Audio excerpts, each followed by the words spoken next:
How's everybody doing this weekend? This is Mr. Hardcore Mode, where nothing is easy. Warriors and witches, how y'all doing? And happy Memorial Day weekend. God bless our troops. God bless America. Our 250th birthday. Good to see you all here. If the music is too loud, I don't think it is. I'm looking at it right now. I may not be loud enough because somehow,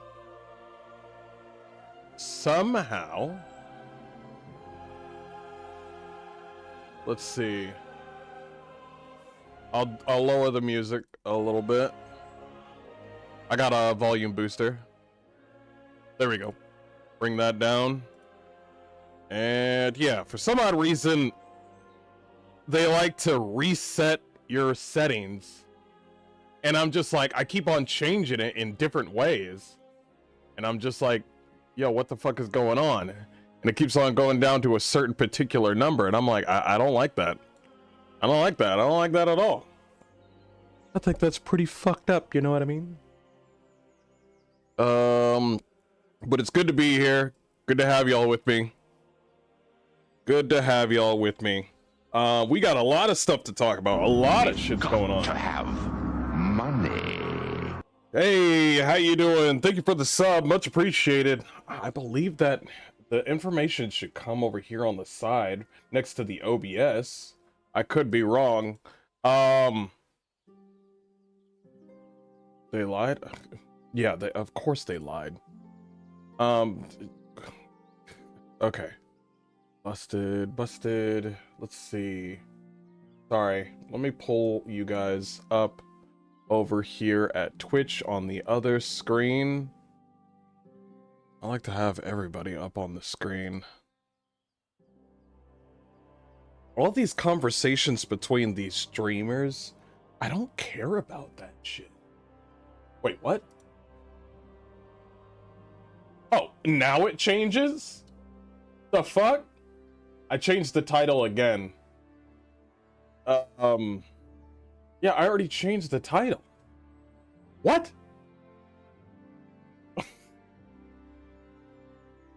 Oh my gosh. Did it change the... I changed the title, and the thing is saying you changed the title, and then I look over here on Twitch and it's saying you didn't change anything, and then I go back to Ubisoft, OBS, and OBS is like, you didn't change the title, but you told me you changed the title. We even did it. We did change the title. But we did change the title. I'm like, bro, the lies. The lies. Yeah, I think it's just information taking it slow, so I apologize for that. But I just realized I didn't have my fucking glasses on. Let's see. There we go.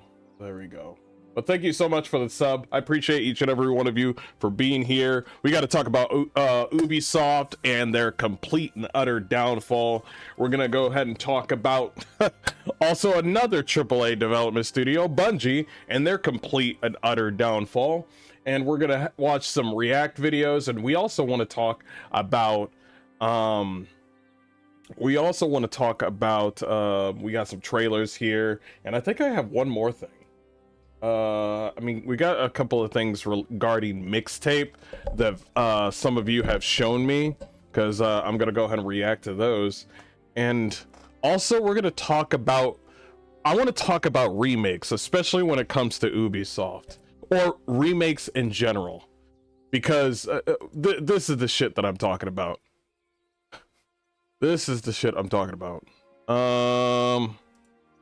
Unreal Engine 6? What do you mean Unreal Engine 6? We just got on Unreal Engine 5, bro. Bro, I don't want to talk about Unreal. Bro, you're not even done with Unreal Engine 6, bro. Sorry, I just saw an update for like a tech demo of Unreal Engine 6 with Rocket League, and I'm just like, what are you doing?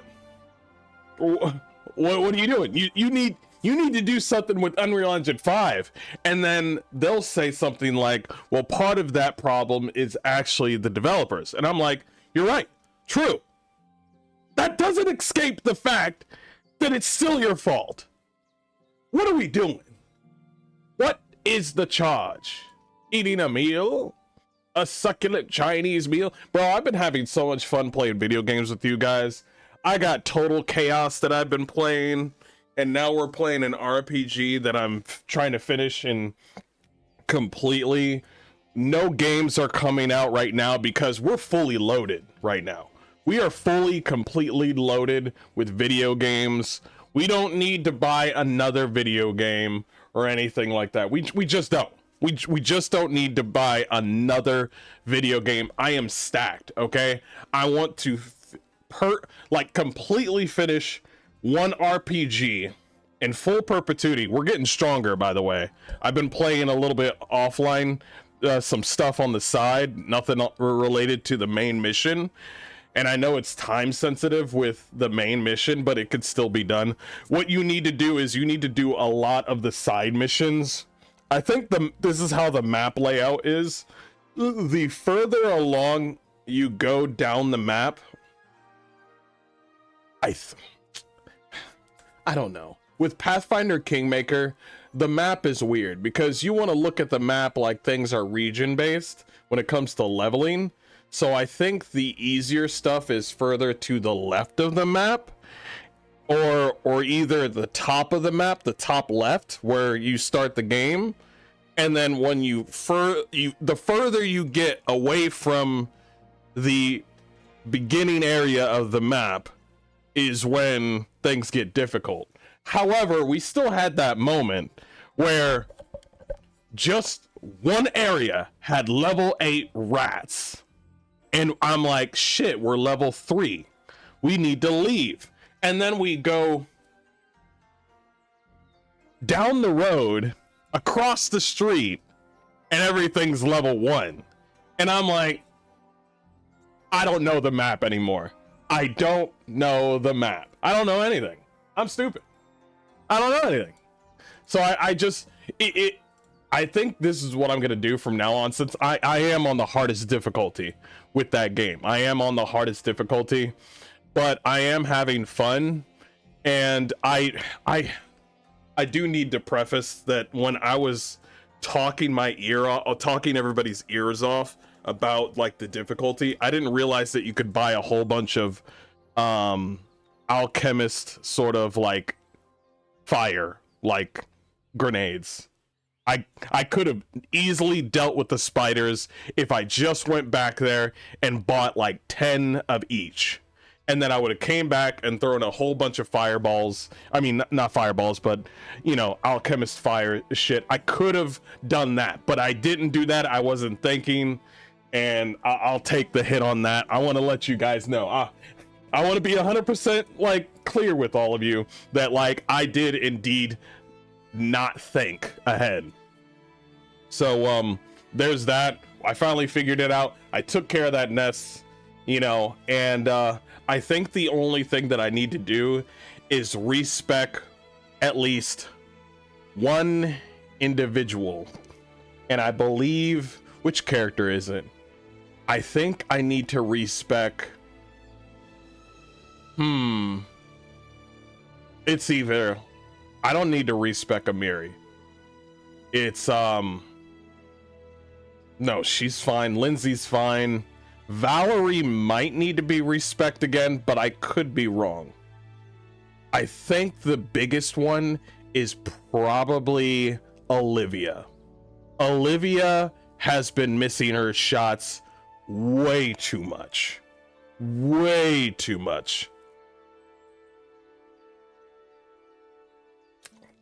My character's finally getting his hits. Lindsay surprisingly is getting better with her hits because her dexterity is increased. But I think Octavia.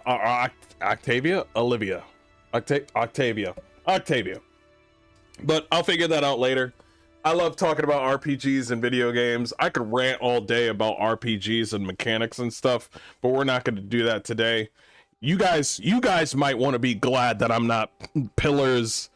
Path of Exile 2 is not 1.0, okay? Because I'll be talking about each and every detail about each and everything on Path of Exile, because I love that game. They could make better fucking skins and costumes, but I love that game. I love it. I love the lore. It's pretty gritty.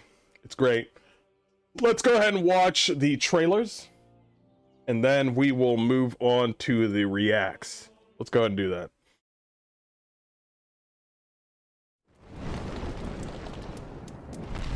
Look at this gamer. What is he doing? Is he talking about video games? What is he, play video games? I just realized I don't have my glasses. Be right back.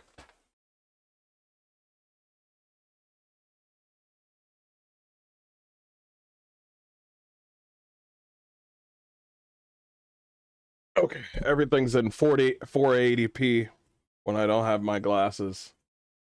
All right, let's start off with Warhammer 40k Bolt Gun 2. I think you have a Sister of Battle who is played by Alana Pierce.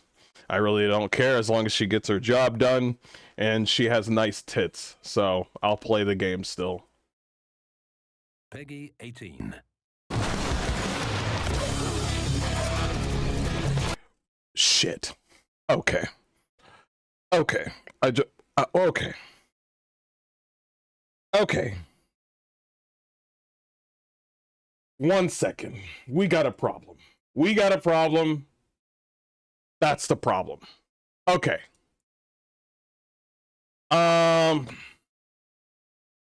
Devolver Digital.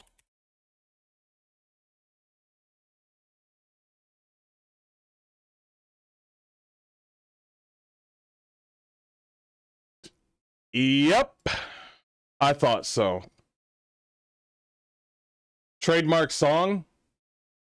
Thank you for even the trademark song. Devolver Digital Anita's work has been an essential part of Devolver production workflow for a long time now. Whether it's a quick sense check or a full consultancy gig, our teams have always benefited hugely from collaborating with Anita and her group. She is the forefront of promoting diversity, inclusivity, blah, blah, blah, blah, blah, blah, blah, blah. So, not only are we not going to even talk or play this video, or play this game, yeah, no thanks. Appreciate that. Anything that's Devolver Digital, throw it out. Next game.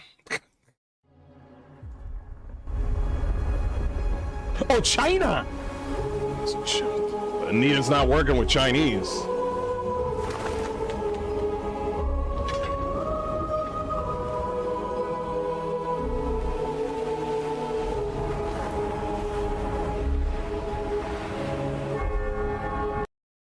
Go back.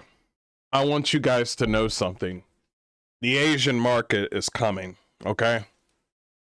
The Asian market is coming, okay? If these Western developers are done.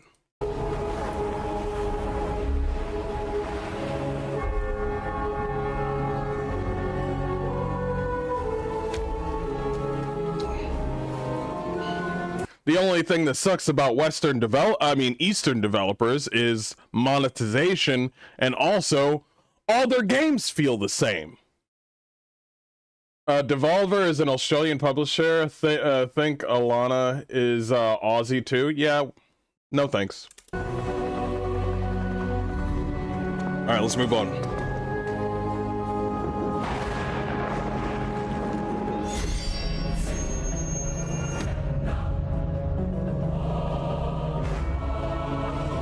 Damn.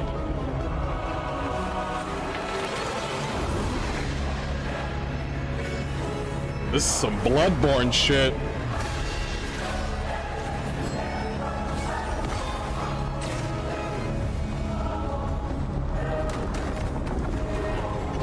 The fact that Asian developers are doing a lot of beautiful things for like European sort of like representation for Europeans is so insane to me. Like they just put, oh, it's a European game set in this time period, a Lovecraftian world, no black people. And I'm just like, what the fuck? Representing their people? My God, okay. And then as soon as they add like they'll add Asian characters, and then there's a representation for those characters, and then they'll stop right there. They would love to do some representation for black people, but listen, Asians really respect two things: industry and respect. Okay, white people have done both. Okay. They have treated Asians with, I know there was bombs and all this crazy stuff, but after a while, peace was made, obviously, you know, but white people have a lot of industry and they have a lot of respect for even the Asians. Not the black folk, not the Africans, not so much. You know what Africans are really good at doing? Pirating. Yeah, that's not really, you're not really gonna get, like, yeah. And another thing, why don't they do anything for, like, brown people? Exactly. See what I fucking mean, bro? See what I mean?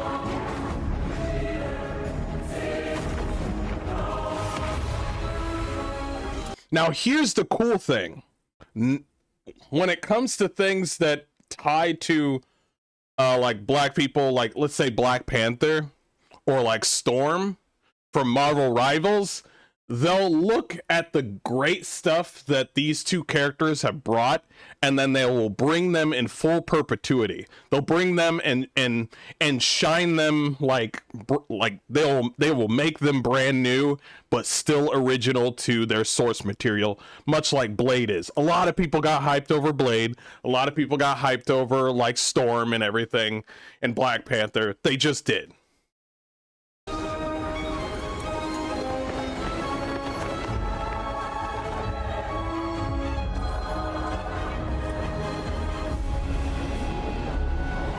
They respect their heritage and culture, yeah.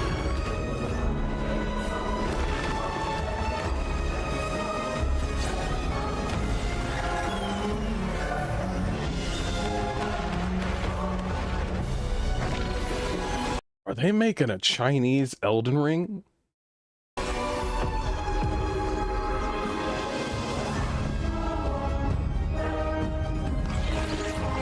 This is so Lovecraftian.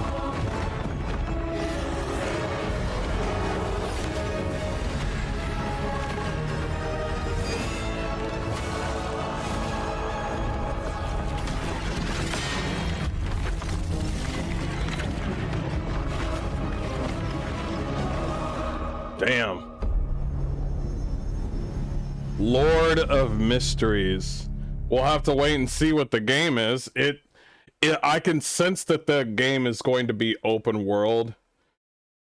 Yeah, gameplay is still a mystery. We don't know. This could be turn-based for all I know. But yeah, that's way better than what we were about to play or show. Anyway, last one. Warhammer 40k Chaos Gate Death Watch. I think this is following the Chaos Gate game with the Grey Knights. Peggy 18. Liza P. Liza P is also Lovecraftian. Same thing, you know, Bloodborne, tied to the whole thing. Lovecraftian is not just that sort of old school, sort of 1800s, sort of industry mixed in with intrigue, sort of, you know, Brothers Grimm sort of lifestyle. But yeah, definitely. Descend upon our worlds with claw and teeth. The alien threatens our worlds, our lives, our imperium. Against this unending tide, we make our stand. And with hatred, we make our vow. Suffer not the alien to live.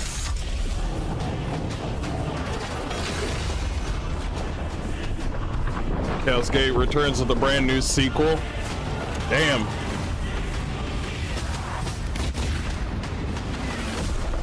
For the enemies of the Imperium, there is only death.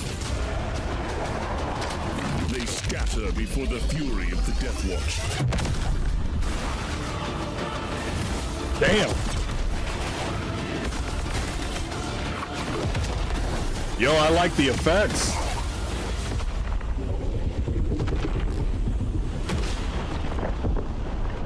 That looks good. That looks so good. Oh, wait, there's deals right now for Warhammer. Holy shit, hold on. Hold on, there's deals on like fucking, oh shit.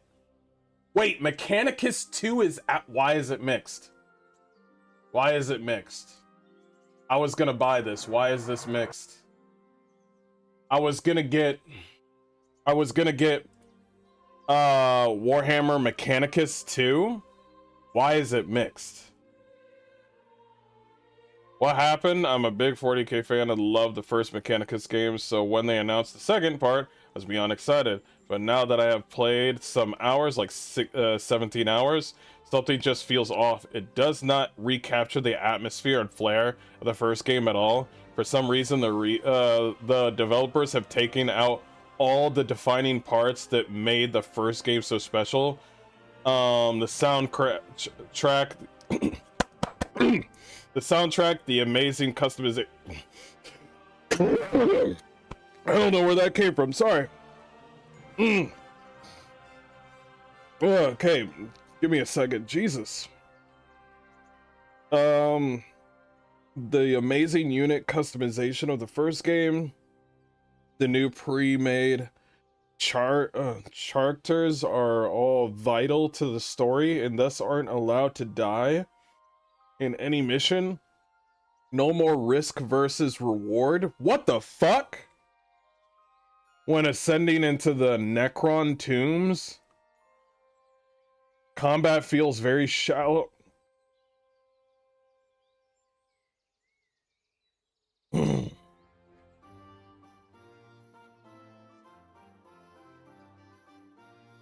You're gonna take away high risk, high reward. I don't want to play your game.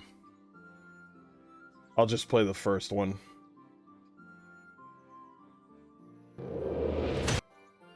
Yeah, I'll just you're gonna take, I'm Mr. Hardcore mode and you're gonna take away the fucking pinnacle of what video games are for high risk, high reward.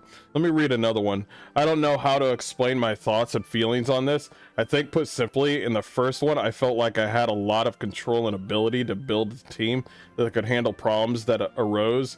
In this one, I feel like I build teams and the enemy team just has far more flexibility to absolutely crush me. Every fight feels more like a struggle to kill the target, or the mission type is run around and don't die for X amount of rounds, which is I find boring. I felt like the previous game just had far more options for covering yourself. The setting up combos that could easily allow you to manage the fight. Wait, what did you say? And setting up combos that could easily allow you to manage the fight. Wait, you just told me... Wait, you just said that the game is very difficult, but you also said... And setting up combos that could easily allow you to manage the fight. So is it difficult or easy? I'm gonna delete that one out of my brain. This is a fake game. The more I play the game, the more its external linearity and complete lack of player agency. There's to be honest, that's all three of the ones that I read already are all about player agency. That's not good. The mission map is fake. God, the character customization is fake. Okay, all right, yep. Yeah, if all of them are saying there's no player agency, then why bother? Why bother? I hope the music's not too loud. There we go. And Chaos Death Watch is opening soon. That's just, I don't care about that. I care little for that. And then there's also Warhammer Dawn of War. I've been looking at this game. I don't know if this game is for me. I don't know. Looks great though. I mean, it looks fucking fantastic. Work in progress, not final. I think it's already out. Is it already out? September 17th. Yeah, it's not even out yet. No, wait. Yeah, it's not even out yet. Yeah, I'm not gonna worry about it. Yeah, anything from Devolver Digital, don't even fucking touch. Do not even fucking touch. I think that's... I know Dark Tide added a Siktari class. I think that's pretty fucking sick. But what do I hate about Warhammer, or not Warhammer, but you know what I hate about a Games Workshop? The amount of fucking skins and classes and different you know, teams and shit. I hate that shit. It's fucking disgusting. You'll have like all this shit out and I'm just like, oh, that's cool. Also, if you want to have a better experience with Total Warhammer and shit, you could get all of the things for this amount of dollars. And I'm like, you mean you added 8 or 6 armies in the base game. They're in the game. And then all the other ones that are like, there's like 20 different other factions, and each one is like money. And I'm like, bro, say what you will about Asia, say what you will about NetEase and Tencent. Tencent and NetEase are changing the way that even Hoyoverse are changing the way that they do their monetization. They realize that people will not keep on playing their game and buying each and every character, each and every armor. So they decided to give each character, some of them are slowly getting there, but they decided, you know what? Let's just give them the character and they can decide what they can wear with that said character. The clothing will be the monetization instead of the armies or, you know, the characters, which it's better than nothing. You know what I mean? But not Games Workshop. No. I'm pretty sure that this army, this character, the Skitari, is free. I think it's going to be free. I don't know if I could bet on that, but I think it's going to be free. But Dark Heresy, I'm not playing Dark Heresy. I don't know why I got this wish listed. I'm sorry, Owlcat. You got too many fucking females in Dark Heresy, and I'm not even talking about like the Sisters of Battle. There's one Sisters of Battle there that I'm okay with. It's the others, okay? I bet you, judging from looking at this character, bro, even though this is a deep voiced character, I bet that this is a woman, okay? That black hair and shit, I'm like, this is a big woman. I bet. Even though that's a man's voice, I'm like, bro, I bet that's a woman. Bro, this is Owlcat, okay? They got like some black lady and they got all these women that are part of the what? Who decided to just put a whole bunch of women in with the Astra Militarum? What the fuck is going on here? I'm just like, what's with all the female Astra Militarum? This shit wasn't here before. But here we are. So fuck that game, bro. No, there's all these fucking... There was even female Xenos. And no, not the hot female Xenos where it's the Eldar or the Drukhari and they got big pale tits and shit and they're like, yeah, we're trying to pull away from Slaanesh. Nope. Not a hot fucking Drukhari mommy. Just female aliens. No. I'm over here looking around like, where's the men in fucking Dark Heresy? There was none. There's also going to be another rogue trader, you know, there's going to be another rogue trader, what's it called? Not quest, but expansion. I can't wait for that.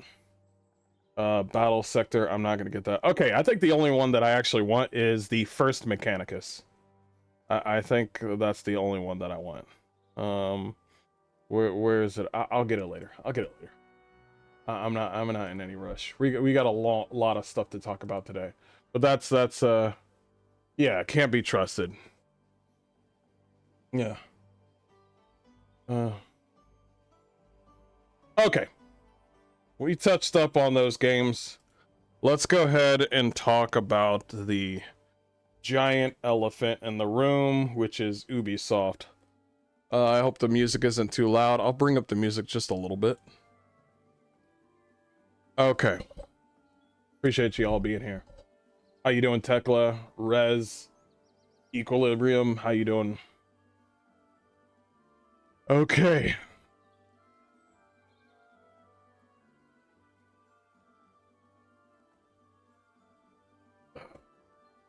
Set it up.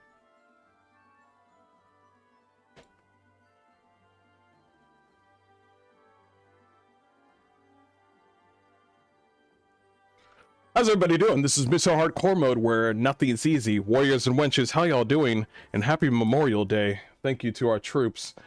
We are here to talk about Ubisoft. Ubisoft has not done well since, I believe, since Assassin's Creed Unity.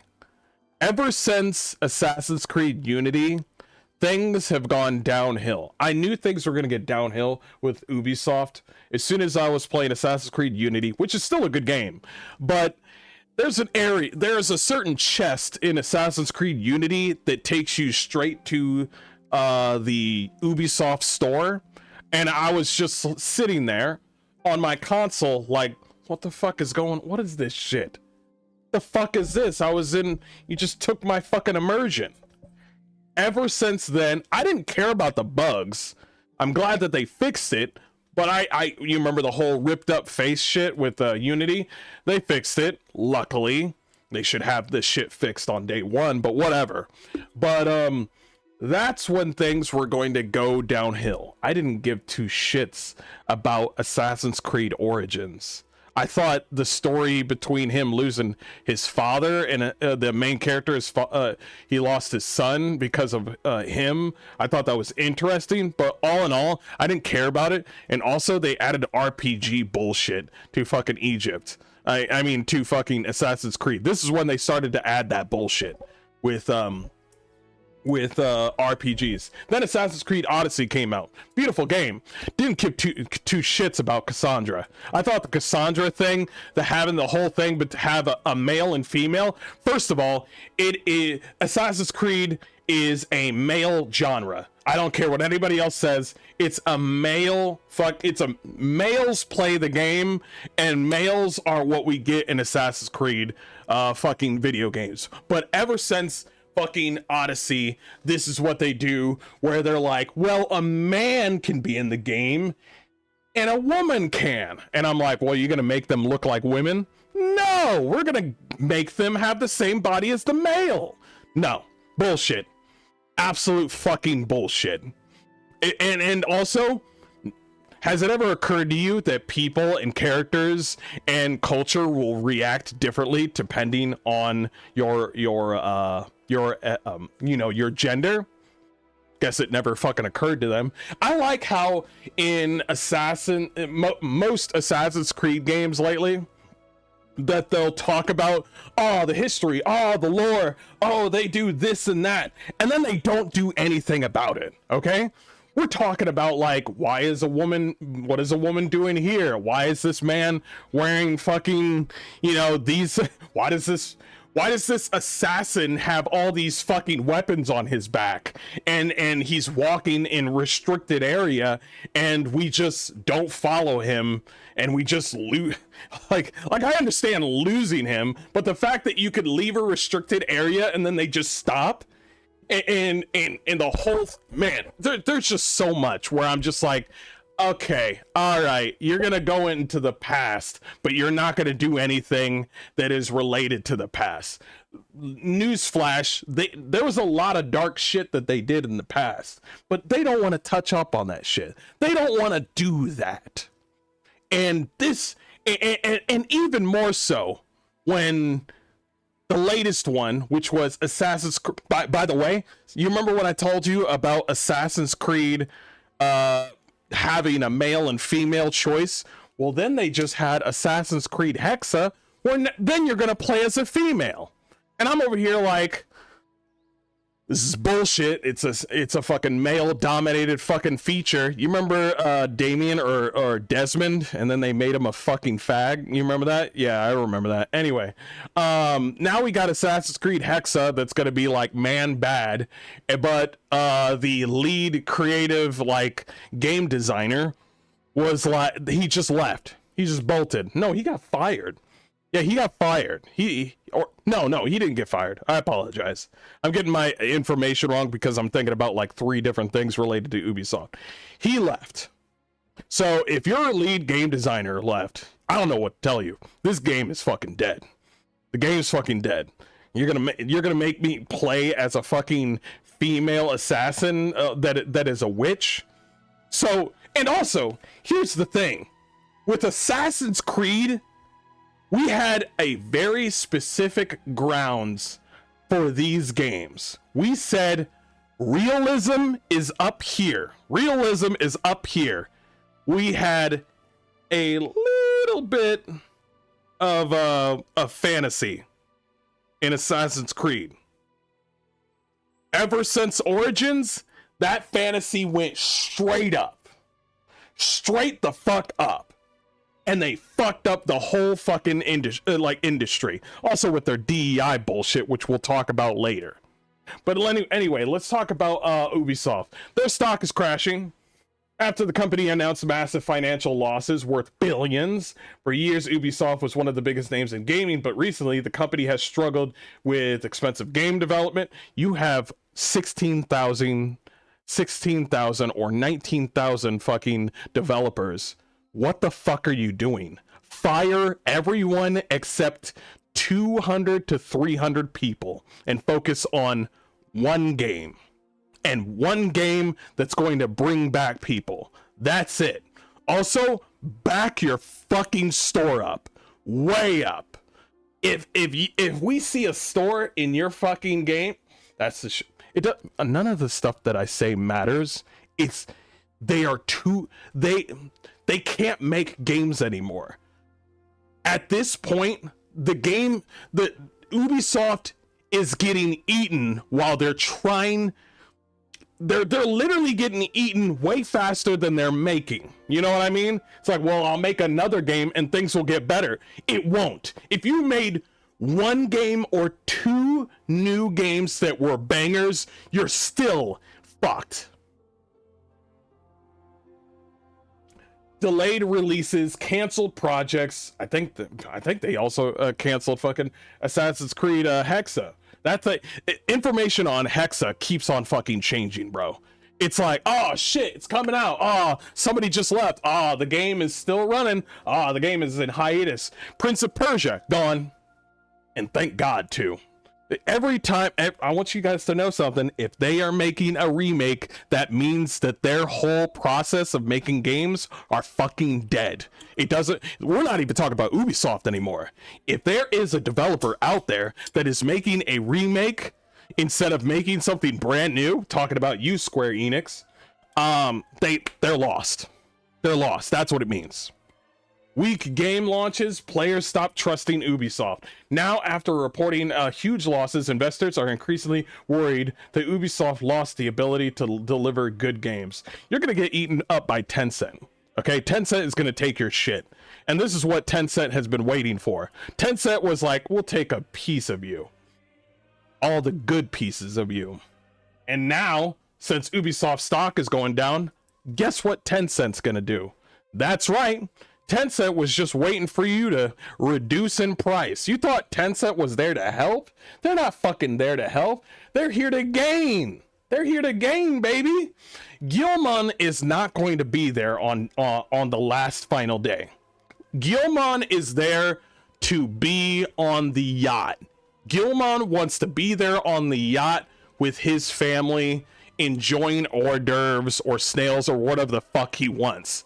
As soon as there's no way of getting out, then he'll jump ship.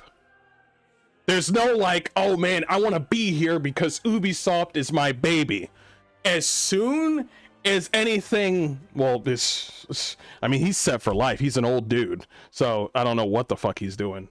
So as soon as things get even worse, Guillemot will jump ship, and the developers are gonna look at each other like, oh, I thought he liked Ubisoft. He never liked you. He never liked anybody. He saw DEI as a interesting slave tool to use on people like minorities and people who are struggling. That's what DEI is. That's why Ubisoft accepted all of you fucking freaks in Ubisoft, because you guys are useful fucking slaves. We told you this, and now you're just gonna have to bite the bullet. We told you this. You're gonna have to bite the bullet. And now they got this Assassin's Creed, like I told you with the remakes. They got the Assassin's Creed Black Flag resynced. And you remember back then when Assassin's Creed had beautiful horrors that you could use to distract somebody with? We got fat bitches with men arms. That's what we got now. We got fat bitches, ugly ass fat bitches with big arms. They can't help themselves. This is not a, oh man, I don't know how to make characters. This is their ideology. Let no one come up to you saying, yo, I can't do this because I don't have the skills. I guarantee you, if you said, make me a hot, attractive fucking slut wench from the Caribbeans, and they said, I don't know how to do that, and then you slap them in the face with $1,000, they're going to be like, oh shit, I just remembered, I think I can do that. I know. It's like, yeah, you finally figured it out? Did the $1,000, you finally figured it out? Yeah, I think I know how to. Just give me like less than a week, and I can make some character designs and show you, you know, day by day my yeah, I could show you what I got. So you made this, but after I slapped you in the face with $1,000, now you're going to figure it out. It's like, yeah, I think give me less than a week and I might have something for you with like a big chested wench, man, with nice thick thighs. And it's like, not too thick. Yeah, I mean, yeah, not too thick. Not I'm not gonna give you any fat, ugly bitches. And the whole idea of objectification with females in video games or not in video games, I'm sorry to tell you right now, especially with Anne Bonny, okay? Everybody knows that the one on the right looks like she eats fucking people's skin while they're sleeping, okay? She collects fucking hair. And she eats, this is fucking Michael Jackson on his first surgery. This is fucking disgusting. They took away the lips because the lips give a signifying look of attractiveness, and you know, it having those sort of, this is why women do the lip filler thing, because women like to objectify themselves. Surprise, surprise. I'm sorry to tell everybody, but women like to objectify themselves, okay? They have insecurities and they would like to look attractive. A lot of the ugly fucking whore women that believed like I can be fat and a 10 out of 10, those whores try to talk to the attractive whores, and the attractive whores like automatically believe them because they like believe all women and shit. No, women like to be objectified. It's just how it is. It's just how it's going to be in video games and in real life. So I don't want to hear anything from women anymore because they're fucking all retarded, okay? I know what they want and I know what they need. It's just as simple as that, okay?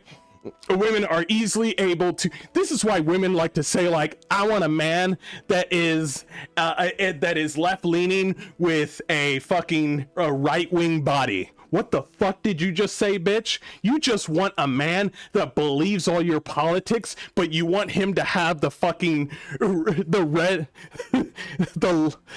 right wing body, like a person that looks like he's been like working at the fucking oil rigs or as a firefighter or some shit. That's what I'm fucking talking about. They will objectify men easily, and they want to act like they don't want to objectify themselves. They objectify themselves anyway. It's like the same. It's like Obi-Wan. It's like you objectified me, and then Obi-Wan's like, you objectified yourself. So I'm sorry. It's kind of the reason why Final Fantasy 14 is so popular. All the ugly chicks are playing the hot bunny chicks. Anyway, moving on. The one on the left, which is the primary one, is way better than the one that looks like she eats skin on the right. 100%. They tried to play you like a fucking fiddle. They don't even know how to do the proper shades right. They don't even know how to do proper shades with their character. This is sad. Bro, most of the people in... You want to know what's funny? Whoever's working on the world, the landscape, the water mechanics, and all of that, they are two different people. The people that work... they all believe in the same shit. They all are left leaning and have the same fucking politics, or at least the ones that are right wing can't say anything, but they still want to have a job here at Ubisoft. The ones that are doing the buildings, the landscapes, they make a beautiful world in this game. They do a beautiful world in all of the fucking Assassin's Creed games. They do a great job. And then as soon as they start delving and then there's the group that are focusing on the characters. These motherfuckers are the real like weird ones that are just like, it's just like Gothic remake all over again, because you know that they're doing it on a purpose. Of course they're fucking doing it on a purpose. They are willing. We have decided in full perpetuity, everybody within the AAA Western industry have suicidal empathy. They will crash and burn everyone's job around them just to satisfy their own ideology, which nobody agrees with. My ideology is better than yours, because if my ideology was within my company, I know that we're gonna win. Anybody that tries to do anything else in my studio, I'm firing them, because I'm gonna be like, first of all, I know I'm a gamer and I know that I'm right. So any idea that you're gonna change my characters for a modern audience, you're going to get fired 100%. I don't care if I ate with you. I don't care if we had talks with you. If you try to fuck me up in my studio, ruining my fucking games, I will fire you with a smile on my face. But not these developers. You guys are too big anyway. You guys are way too big. Way too fat. This bitch looks like she ate all the fucking developers. That's what she looks like. She got her friend in the background over there. She looked like she ate the other half of the developers. What are we doing? And people like to come up and be like, oh my gosh. You know what the funny thing is? The people that say to this person up on Twitter, the people that say certain things like, man, I hate gamers and stuff, they never say that they're wrong. They always say, oh man, these guys are gooners. Oh man, these guys are goon. I don't hear you guys saying we're wrong. I don't hear that shit. So go fuck yourself. We've been here for quite a while. This is the same thing I had to say about Dead or Alive, because everybody knows about Dead or Alive.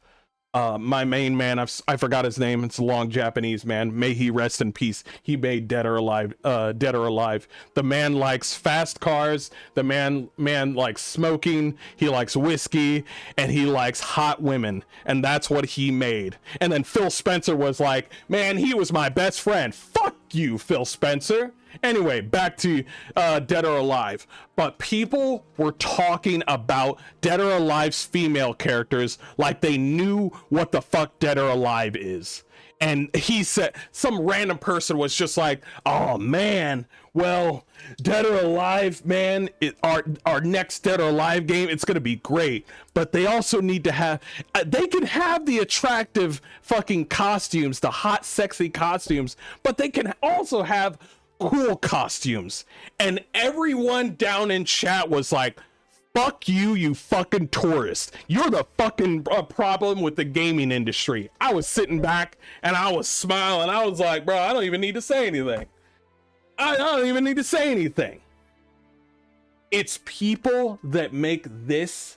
It's people that try to change the game industry for their sort of suicidal empathy that's wrong with the industry. We're talking about Anita Scarsazian with Devolver Digital. We're talking about Ubisoft. We're talking about Bungie. We're talking about all these fucking losers that have latched themselves off to the game industry. White people, by the way. I'm sorry to say, over here talking about representation when all the people that you hire are fucking white women. Okay? So this whole idea that you're like, ah, man, well, we're looking for somebody to work on this, and we're looking for somebody that could represent us. not you, not you, not you. Definitely not that gay man over there. But this white woman with fucking blue and pink hair is exactly what we're looking for. And then she's waddling her way over with her fucking flabby ass, like she's got a fucking stomach on her back and shit. And she's over here just like, Bethesda's got a bunch of whales as well. And so this is what you get for trusting women, for trusting Guillemon. This is what you get with fucking black samurai and shit. By the way, a bunch of white people set up Yasuke this way, okay? Japan wouldn't agree with you. This is a bunch of white people that added this shit. So the whole idea where we're like, well, we're trying to represent and stuff, and I'm like, no, you're trying to fucking lie on somebody else's culture. Fuck you, Ubisoft. I hope all of you just drown out. Just snuff out, bro. Ashes. Oh, and by the way, there was one person or a few people that went away from Ubisoft. That was Sandfall Studios, making a really awesome game with attractive characters and cool characters as well, which is called, of course, Expedition 33, Clair Obscur. So, when Ubisoft falls, I want you, when you lose your job at Ubisoft, I want you to know this. You can do either two things. You can send your ass back to fucking Starbucks, or you can do what Sandfall Studios does. Anything else, I don't give a fuck. Anyway, that's what I got. Hey, appreciate all the love and support you guys have been giving me, and yeah, just keep it coming. We're gonna I'm gonna take this channel a little bit more seriously. Appreciate all the love and support. Y'all take care. You could play live action Yasuke, bro. No, I don't want to. I don't want to. I don't want to. What the fuck is this, bro? Bro.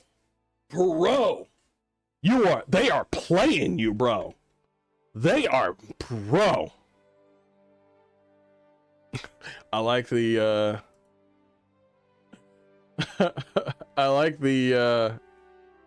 I think I did a really good job with this one. Oh shit. I did a really good job with this one when we're playing Pathfinder. Adding these characters in Pathfinder Kingmaker made things so much better. Made things feel way more, like, obviously, you know, the girl in the front. By the way, if you're wondering why the girl in the front is smaller, it's because she's a halfling. That's why the ogre in the back is much larger than everybody else, obviously. But this is way better. Well, hold on. I'll show you, because this is an Owlcat game. Hold on. Because this is what brings people to video games a lot. Of course, the game has to be great, of course, but perfect picture. Like, listen, let me say something real quick, okay? Because they did a good job with Amiri right here, and shout out to the devs for making interesting, like, you got to shout out to the devs that they make really good art. They do a good job with art. They do. And I think, and I only generated, I didn't fucking make shit, okay? I just wanted to make something that appeals to not only you guys, but also to me. But let's be honest. We like attractive characters. You know what I mean? Like, let's just be 100% sure. Like, it's great. Listen, you did a great job with the art, and I'm pretty sure this is old art to them. Their art has gotten way better. You can check that out through Rogue Trader. Their art is way better than it is even now. But this is what their art was before, and it's a good start. But I firmly believe that half orcs should never be this short. Half orcs should never be this short at all, with more muscle mass. This woman over here, chest out. Sorry, that's just how it is. Tristan doesn't look too bad. This male character, pretty fucking good. And I think they did a good job with Amiri, but I wanted increased chest. That's all. And that's why I did this one, where it's just, if you're gonna be a half orc, the only way that you can be like, let's say this is a human size right here. This is a human size right here. This is a half orc size. And then if you're gonna see a prime, like an actual orc, like a full-on orc, that person should be like right here compared to the half orc, like up to like right there. You know what I'm saying? But you know, you get what I'm saying.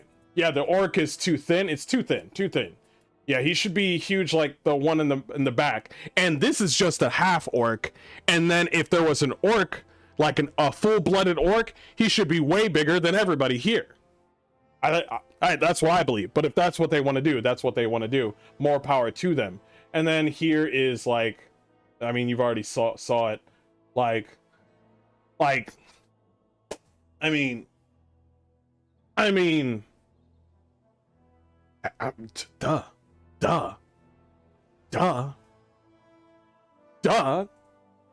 Obviously. Shit. I'm just saying, guys. Just saying. A little bit of underboob never fails to deliver. Exactly. We will talk about Ubisoft in just a minute. I think I want to start off with this one. Okay. I want to look at this one. All right, this is a reaction to Fleekazoid on mixtape. It's only 7 minutes, but I'm pretty sure it's going to be pretty good. I love Fleekazoid. Let's do this. Honest with you, I've got game movie fatigue. Year after year, we've got these game movie writers churning out some game movie slop, and I'm sick of it. Thank you for bringing up fucking God of War. Okay, I love God of War, but ever since God of War Ragnarok in this game, I was like, yeah, it looks great, but I want to tear some shit up. Okay? Like, God of War 1, 2, and 3 really puts you in the fucking game. And it still had a banging story. But it kept you going, man. It kept you fucking going. They came for the AAA slop, and I said Last of Us. Last of Us was a perfect example. everything. Like, really, you could not shut me up if you tried. Then they came for our childhood, and I started a war. I'm about to tear mixtape apart in a few minutes. I don't care what they say. Let those game movie actors watch. I like that. Now we've reached the last bastion of gaming, indie. This was always supposed to be your safe harbor from AAA garbage. For years, people have said, well, if you don't like AAA games, just go play indie. Well, what are you gonna do when they just brute force their way in here too? Yeah, exactly. And if you put mixtape into the indie section of fucking VGAs, what are we doing? If you put mixtape into the indie section, what the fuck are we doing, bro? Now you don't have to wonder anymore. This game movie bullshit. Now they want you to applaud their billion-dollar indie game like they did something special. But hey, maybe I'm just being jaded. Let's take a look at a special moment from the game. Come on, let's give it a shot, guys. Oh,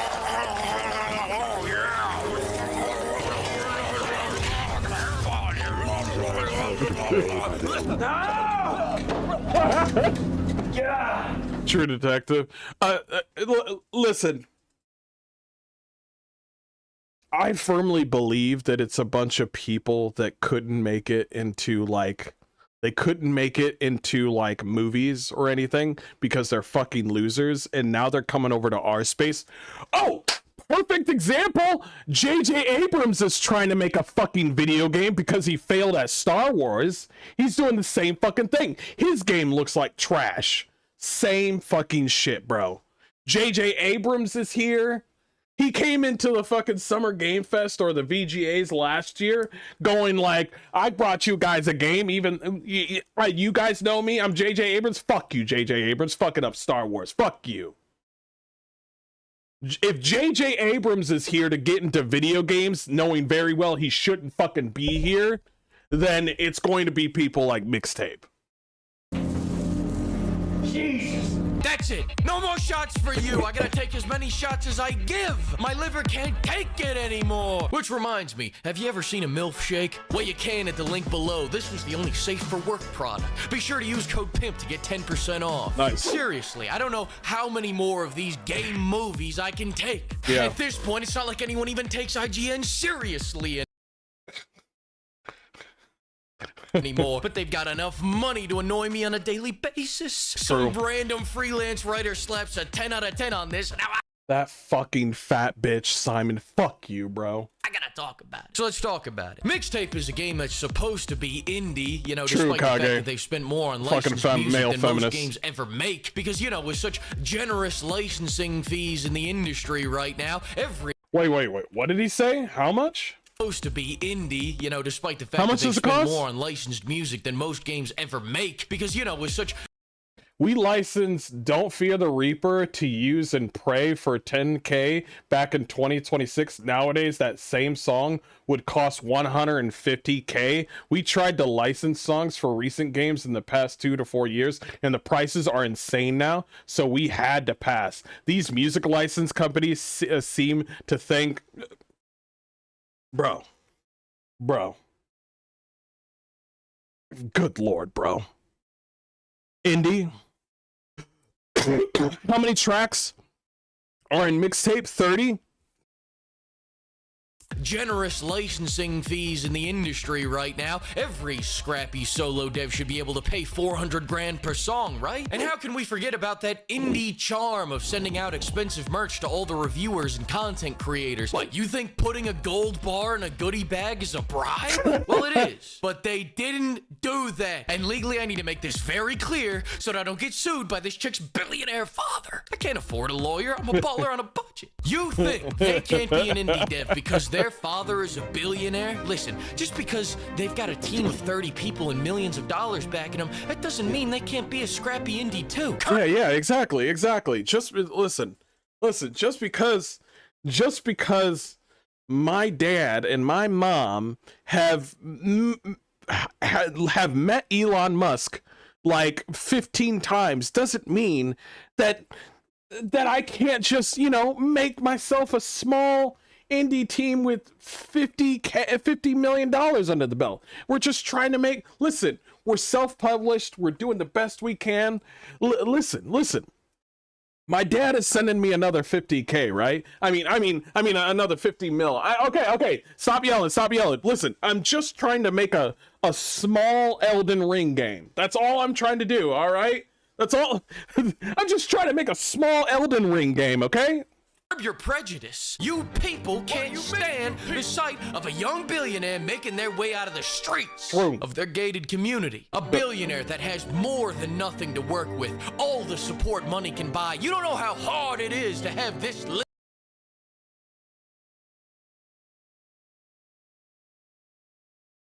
What? Hold up. Who the fuck is this bitch? Who the fuck is this white bitch? With a fucking jock jersey. Hold on.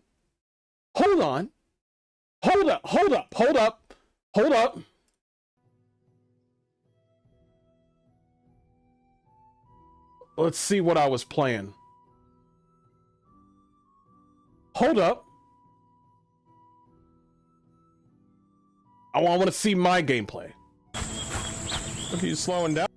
Oh, sorry. I'm going to turn that off because I don't want the music on. Hold up.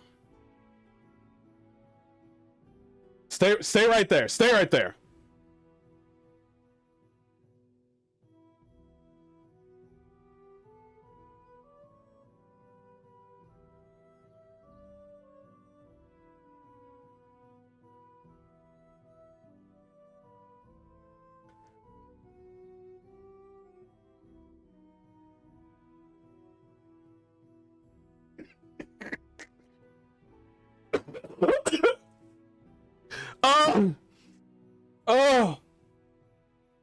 Oh my god. Oh my god. They couldn't. Oh. Oh.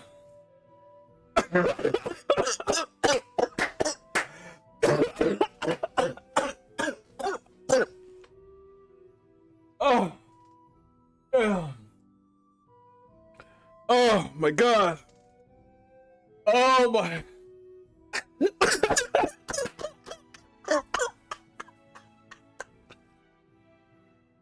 Oh my God. Oh my God, that's fucking hilarious. Oh my God.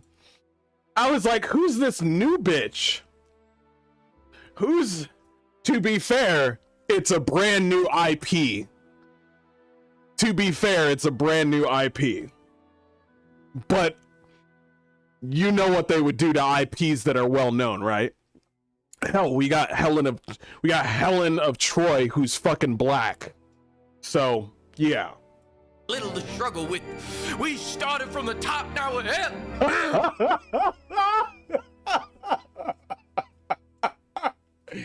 Started from the top and now we're here. But I'm getting off track. Mixtape is not a game. Some people say it has gameplay, then show you this. I hate my dad. I asked for a Ferrari. Got a Cayenne. This is supposed to be 90s nostalgia, but this story was so asinine that it's got me thinking maybe the past fucking sucked. Maybe we are living in the best times. That's how delusional this game makes me, and I'm tired of calling it a game. Yeah, they keep exactly. cranking out these game movies that no one wants to watch, let alone... You trying to say this is the 90s and I didn't see one of those? This is the 90s in America and all of these fucking losers are in Canadian. And nobody, there was no S sign. Where's the fucking S? Where's the S diamond? Where's the S? Where?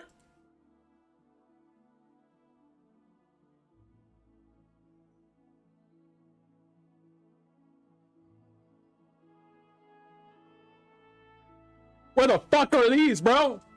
Not one single S. I made this shit everywhere. Where's the fucking diamond thing with the fucking thing where it's like, find out what your who's your favorite crush and shit? Where the fuck is it? Where's the arcades? There was none of that shit. There was no cute girl at the counter where you were just like, holy shit, bro, she's at the Blockbuster. No cute girl at the fucking counter. No, bro. We skaters in the 90s wore Junkos, not skinny jeans. We did not wear skinny jeans, bro. The shorts, the ripped jeans and the Converses and the shorts with I'm sorry, cargo jeans were started at the 90s. Well, no, either at the 80s or the 90s. Like I think it's the 90s. 90s cargo jeans were fucking everywhere. Okay? Even the fucking ravers wore the fucking bell bottoms with the fucking straps everywhere, and the girls wore that shit that went up to their fucking belt, like went down and didn't cover the belly button, and they always tried to have the fucking, what's it called? Because they were like, it's like, I'm gonna have a fucking piercing on my belly, but that's all women could talk about was getting a tattoo on their back right there, or getting a piercing, and fucking these dumb bitches were, two things. One, why the fuck were these dumb bitches drinking alcohol in front of the fucking 7-Eleven? What do you mean? You were if you had somebody that was chill enough to sell alcohol to you in the 90s, you made sure that they never got into trouble. So your first thing is to go like, oh yeah, I know you boys. You guys will be all right. Just don't drink in front of my store. These dumb bitches, Cassandra and Jenny, were drinking right in front of their store. You know what that does to their fucking job? He'll get shut down. He'll get fired. What do you think? It's just going to be your consequence? No, it's going to fall on him too, because they're going to be like, well, where did they get the alcohol? Fucking Australian writers, of course. And another thing, why the fuck did three of these kids, Slater, Cassandra, And fucking Stacy, why did you press that all three of their fathers were fucking stupid, annoying, retarded, and like, oh man, I hate my dad. Cassandra, I hate my dad. Stacy, my dad's annoying, I hate my dad. Slater, my dad's not here. What the fuck are we doing here?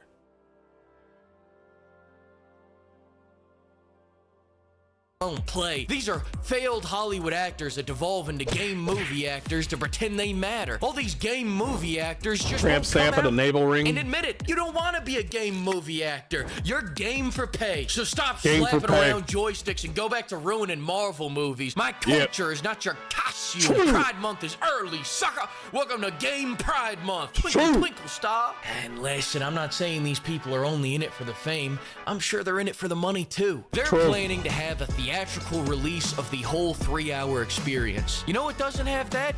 A video game. The True. only theatrical release happening this year is Street Fighter, and that's because Tammy has lore accurate cheeks. I can't wait for this movie. I can't wait.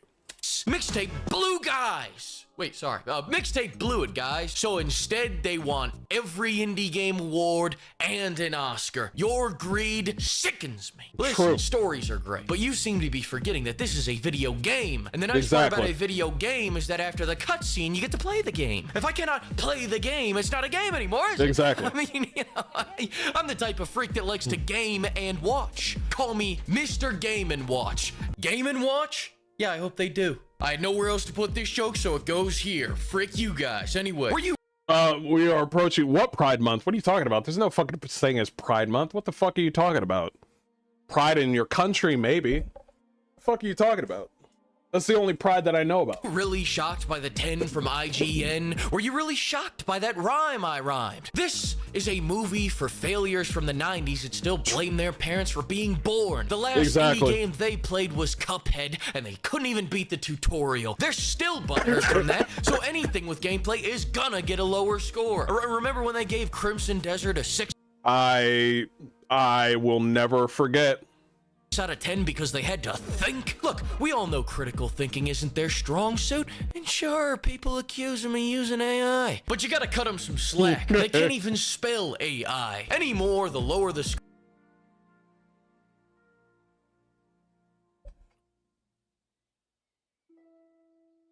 Before you start looking at this and start to before you start to look at this and think that everything sucks, I want you to know something. Stellar Blade, the people at Shipped Up are pulling away from just being exclusive on Sony PlayStation. Good. They also are working with the same people that did Evil Within. Double good. It's going to be good for us as well. Crimson Desert. 6 million players are playing right now, and they got more stuff coming out. Good. They're doing great. Even the developers are doing great. Lollipop Chainsaw, loved by all. Really good game. Mixtape, if they get any sort of award, if Mixtape gets any sort of award at the VGAs will get lower and lower in reputation. I want them to fuck up at the VGAs. I want that shit. Everybody's like, man, if they get awarded, I want that shit. Any time that they lose credibility is good for me, because that's what they deserve. Dragon Age of Veilguard, wherever the developers go after they just got fired and let go, I want to know about that shit. I think this is great. He's like, oh, you fucked up my shit, I want to fuck you up. That's what. So you want to, I like how you got a 9 out of 10 and you all got fired. That's great. I think this is great. I want to know exactly where you guys are at right now. What you guys doing? You went to fucking Wizard of the Coast? Okay, so you're all gay. Gotcha. Marathon, 9 out of 10. They threw away Destiny 2 for Marathon. That's pretty fucking funny. I wouldn't have done that. Why the fuck would you do that? You could look like a hunter with a fire pistol or flaming blades, or you can look like an ugly dyke blue-lipped bitch. Take your pick. I think this is great. I think this is great. score, the better the game. And before people say it, I don't want Mixtape to fail. I hope they win every trophy at the Game Awards. What did I say? He's just like, yo, what did I say? I'm like, do it. Fucking do it. You already fucked me up with Black Myth Wukong not winning Game of the Year. Nobody gives a fuck about Astrobot. Shut the fuck up.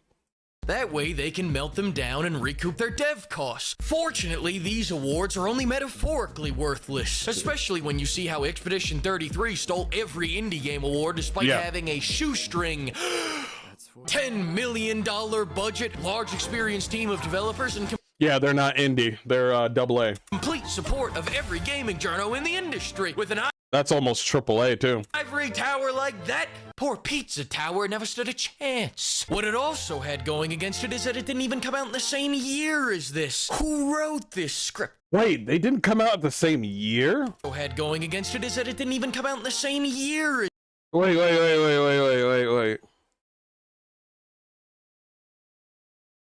Did it? I thought it...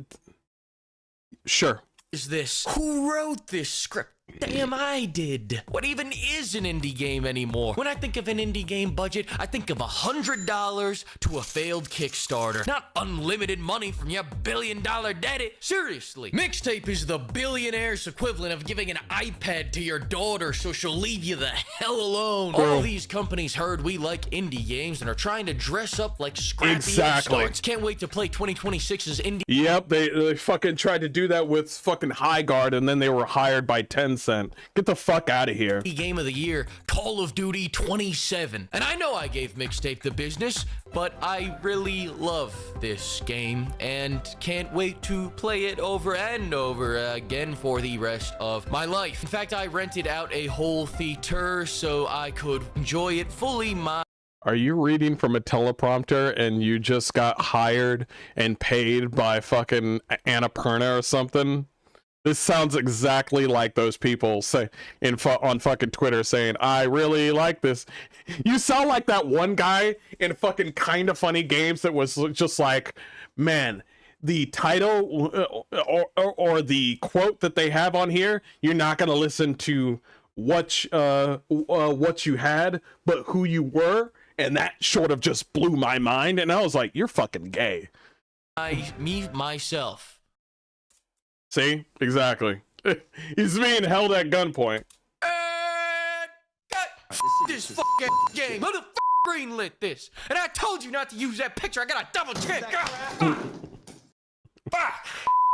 Oh shit, we're still rolling? Thanks to the flock of pimps, the pimps have spoken. You're about to witness the biggest budgets that have ever graced the front of a shaker cup. Dropping May 28th, so the countdown starts. I love Fleekazoid. Fucking hilarious, dude.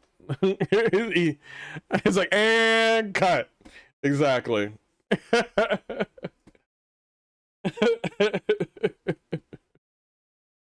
I can't wait to play this game and play. Somebody had this video, but I think we already did a mixtape video, so we're not gonna watch this one.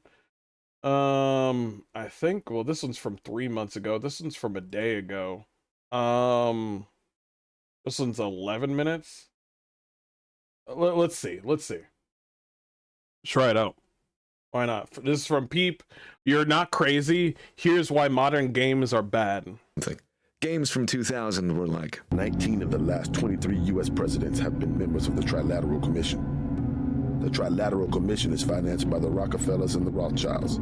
So he said to me, would you like to be on the Trilateral Commission? Games from the 2020s are like, here's how the Baldur's Gate 3 characters would react to you coming out to them. Whenever you make this point, somebody has to say, oh, rose-tinted glasses, you're remembering things better than they were. And that's cope. I'm talking about the fact that if I play a game that I've never heard of before, that was made in the period of about 1992 to 2012, it is immediately apparent that the hands that crafted it actually cared about it being, you know, good. You look at a group of game developers from 2005 and you're like, yeah, I trust these guys to build me a spaceship. True. You look at a group of game developers now and it's just a pink Ruger LC9 pointed directly at your face.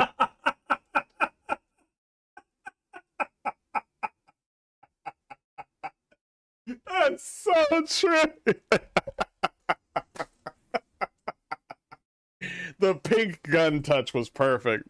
with a super vascular finger squeezing the trigger. Back then, when a new game came out, it was a cultural event for people of all ages. Now it does not matter to anybody of any age. Throw it on the pile. I can't remember the last time somebody said, "Are you looking forward to this game that's coming out?" And it's not just because I'm 26. The kids don't care either. There are so many games coming out constantly, and none of them are in any way exceptional. Remember in 2007, we got Halo 3, BioShock, The Burning Crusade, Portal, Call of Duty 4, Assassin's Creed, Mass Effect, Crysis, Team Fortress 2. That was all in 1 year, and those are just the games that I would consider to be classics. If you really think about it, video games should probably be the primary form of narrative expression, considering they combine every artistic medium into one where the audience is actually participating in the art itself. It sounds great.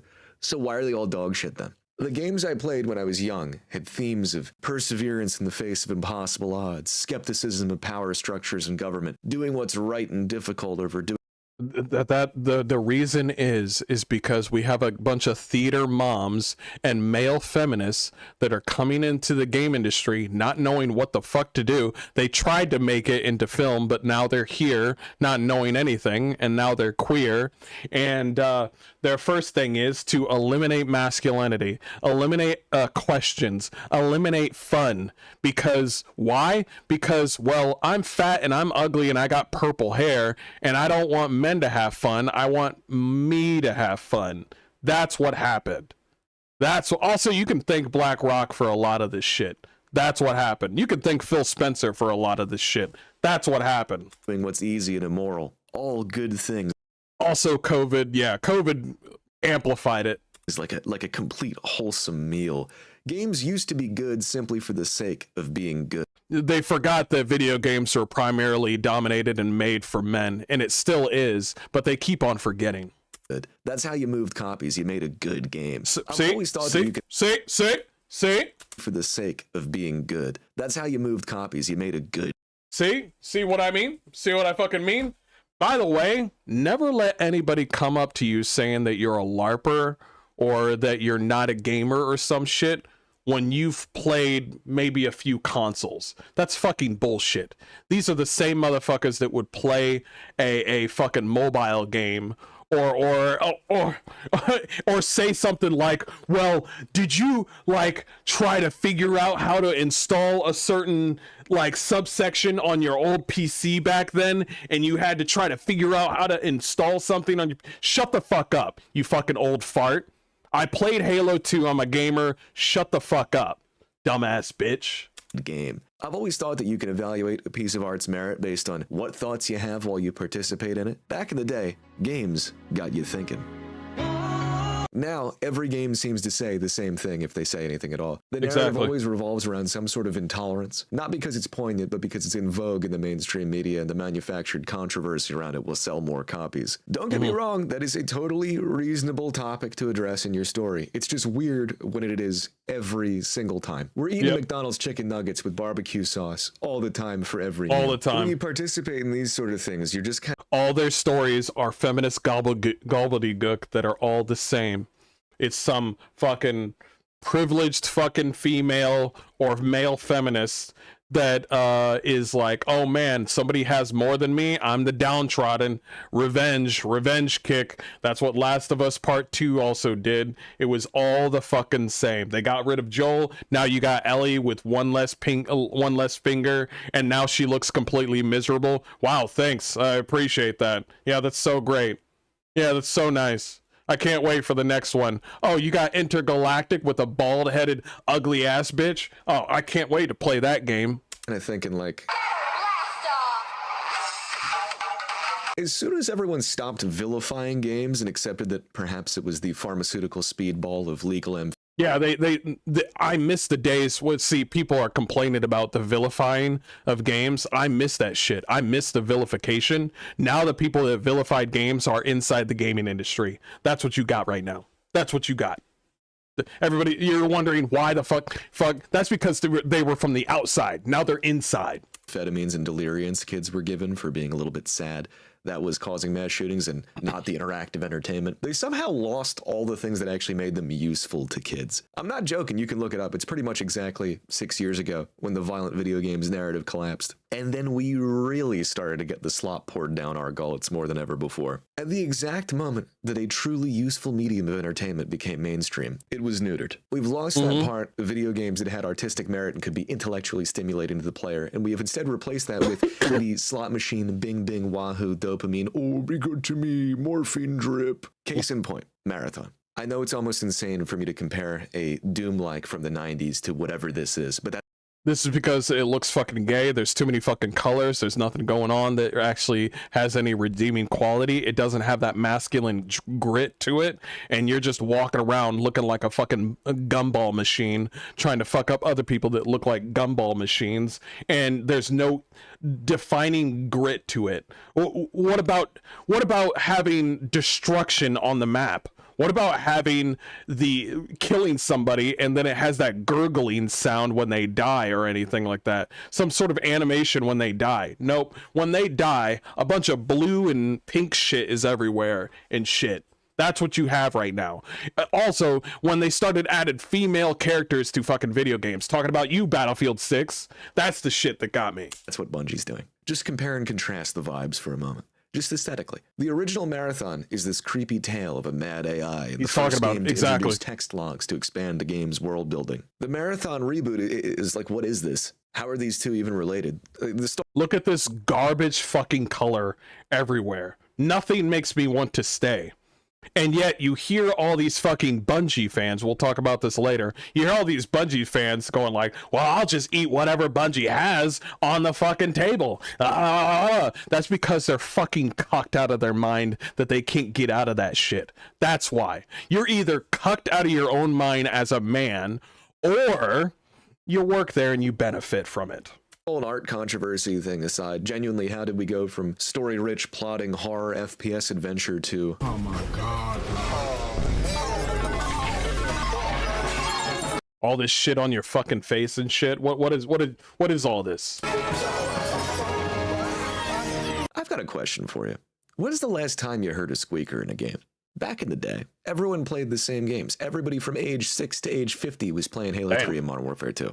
Of course, there were games made specifically for kids, but the area where the Venn diagram overlapped was huge. I haven't heard a kid in a game that I've played in what must be 5 or 6 years now. They're gone, they're extinct. I would wager being an 8-year-old in a Halo 3 and Modern Warfare 2 lobby is what actually toughened me as a man. Kids today don't even know what they're missing. They're completely sequestered in a bubble of FIFA and Fortnite like some sort of Brazilian child. You want to know where those kids are at? They're either playing Roblox, or they're playing Rust, or Minecraft, Fortnite. That's where they're at. Fortnite, Rust. The Fortnite reason is because it's easy to access. The game is free, and you know, it's heavily monitored to make sure that kids don't hear any sort of cuss word. It's fucking bullshit. But that's also a thing that I want to talk about, is the fact that there's a staple on like, oh man, well, you gotta watch what you say in the voice chat. They need to knock that shit out of the fucking park. You should be able to say whatever the fuck you want, whenever the fuck you want. It's fucking bullshit. They only cheat. They're not trying to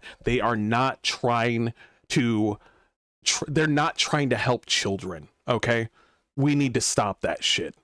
You got all these fucking moms working at these fucking video game companies only for money. They don't give a fuck about your children. They don't give two shits about your children. Why the fuck would Marvel Rivals say cancel out the word free Taiwan? What is free Taiwan gonna do with the children? Soon we forget that the most widely played game of its era had a plot that revolved around how the US frequently becomes involved in international conflicts under false pretenses, and that history is written by the victor and one should be skeptical of the narratives put forth to serve a nation's interests. We all played that when we were what, 9? Assassin's Creed got so many of my friends into history when we were like, what, 7? True. A lot of kids right now are watching like World War II videos and like, you know, the Civil War, and even they're even talking about like fucking like the Revolutionary War and all this stuff. They like that shit. The kids will actually get attracted to those types of games more often than you actually realize. I'm hearing 15-year-olds like talk about playing like an old school game, like it's an old game where you have to actually reload your fucking musket with gunpowder and everything, and you have to coordinate with people. I hear more children are playing that game where it's the British versus like, you know, the Americas and all that stuff. I hear more of them are playing that game than these games right here. You think they're playing Marathon? Go fuck yourself. Well, they're not going to teach you everything about a subject. Games are a great jumping off point to get players to ask some pretty interesting questions. I was playing World of Warcraft and learning what words like embossed meant, and now kids are just sitting there going, oh, every time the lights on their screens start flashing. I seriously would credit a lot of the games I played when I was young with helping me develop my language skills in a significant way. True. But I can't tell you what benefit these games could possibly yield. I mean, like maybe Fortnite helps you with your reaction time, maybe hand-eye, I don't know, but maybe. It's certainly not as much as games used to be. I'm convinced that the only reason any of these new games get any form of praise is a sort of battered wife syndrome. Everyone acts like Battlefield 6 is amazing, when really it's just because it's not actively downing a bottle of Jack Daniels and smacking you around and insulting you. If it came out in 2013, everyone would have said that this game sucks. The only reason... True! Oh my god, bro. Let him talk. Let him cook. Everyone was all twerking with exuberant joy over this game was because we were expecting to get another black eye from Jared Kushner. He owns EA now, by the way. It's incredible to me that even the most basic bitch mainstream... You had to add, with Call of Duty... You had to add the 1-for-1 gritty fucking story of Modern Warfare 4 along with the game. Also, why the fuck are women in this game? Get them the fuck out. This is a man's sport, okay? This is a man's hobby. Get them the fuck out of here. Have one attractive fucking woman on the intercom speaking in Russian, going like, yes, you need to assassinate Henry Brosketsky. It's like, get over there. And I'm like, oh, okay, all right, cool, all right. Hot fucking spy lady telling me what to do. All right, got it. And then you get betrayed by her at the end. That's it. None of this fucking, oh shit, I'm a woman, I'm here helping with the men. Get the fuck out of here, bro. Dream franchise back in 2010 would drop a story about CIA and Soviet brainwashing with complexes. Oh yeah, Battlefield 6 is a story between the USA, which it's always the USA that's part of this shit every fucking time. The USA is a part of this. The USA is a part of this. You couldn't add like North Korea versus South Korea. No, the USA is a part of it. And then it's NATO. It's US versus NATO. Are you serious? It's like, oh, we don't want to hurt the Russians' feelings. We don't want to hurt the Chinese feelings. And Africa, the African, we don't want to add a bunch of African, fucking warlords up against them. We don't want to add that. I don't want to be racist or anything. Can't have that. A bunch of fucking scrawny fucking white dudes with white beards and no hair and glasses wearing a fedora on their head, letting their wife get fucked in the ass by Tyrone as he's fucking gathering up all this fucking money on Battlefield 6 or on DICE, and he's trying to be inclusive. Get the historical tie-ins that could ignite a kid's interest in history. And today we get, help me, I am trapped in the computer. My friends will recommend me a newish game that has like 99.9%. Yeah. Why did you recognize you? He's been. Are they even your friends? Are they even your friends, bro? Bro, why did you just showed me a whole bunch of shooting games that you like, and you are, you seem to really like shooting. You really like shooting. Like, that's mostly predominantly what you've shown me is, it seems to me like you like shooting. Why the fuck did they send you to Baldur's Gate 3? Baldur's Gate 3 is a great game, but it's fucking gay. Okay? It's fucking gay. Why did they send you here? Your friends just changed, bro. If you told me, well, what do you like to play? Oh man, I like some solid fucking, shooting games, combat and all that sort of stuff. Sort of a little bit of realism. And I'd be like, all right, play Metro. Play Metro 2033 through Exodus. Yeah, play that game. Oh, you want to play Stalker? Yeah, play that. Call of Pripyat. Yeah, play that. He would be way more. Why the fuck did bro?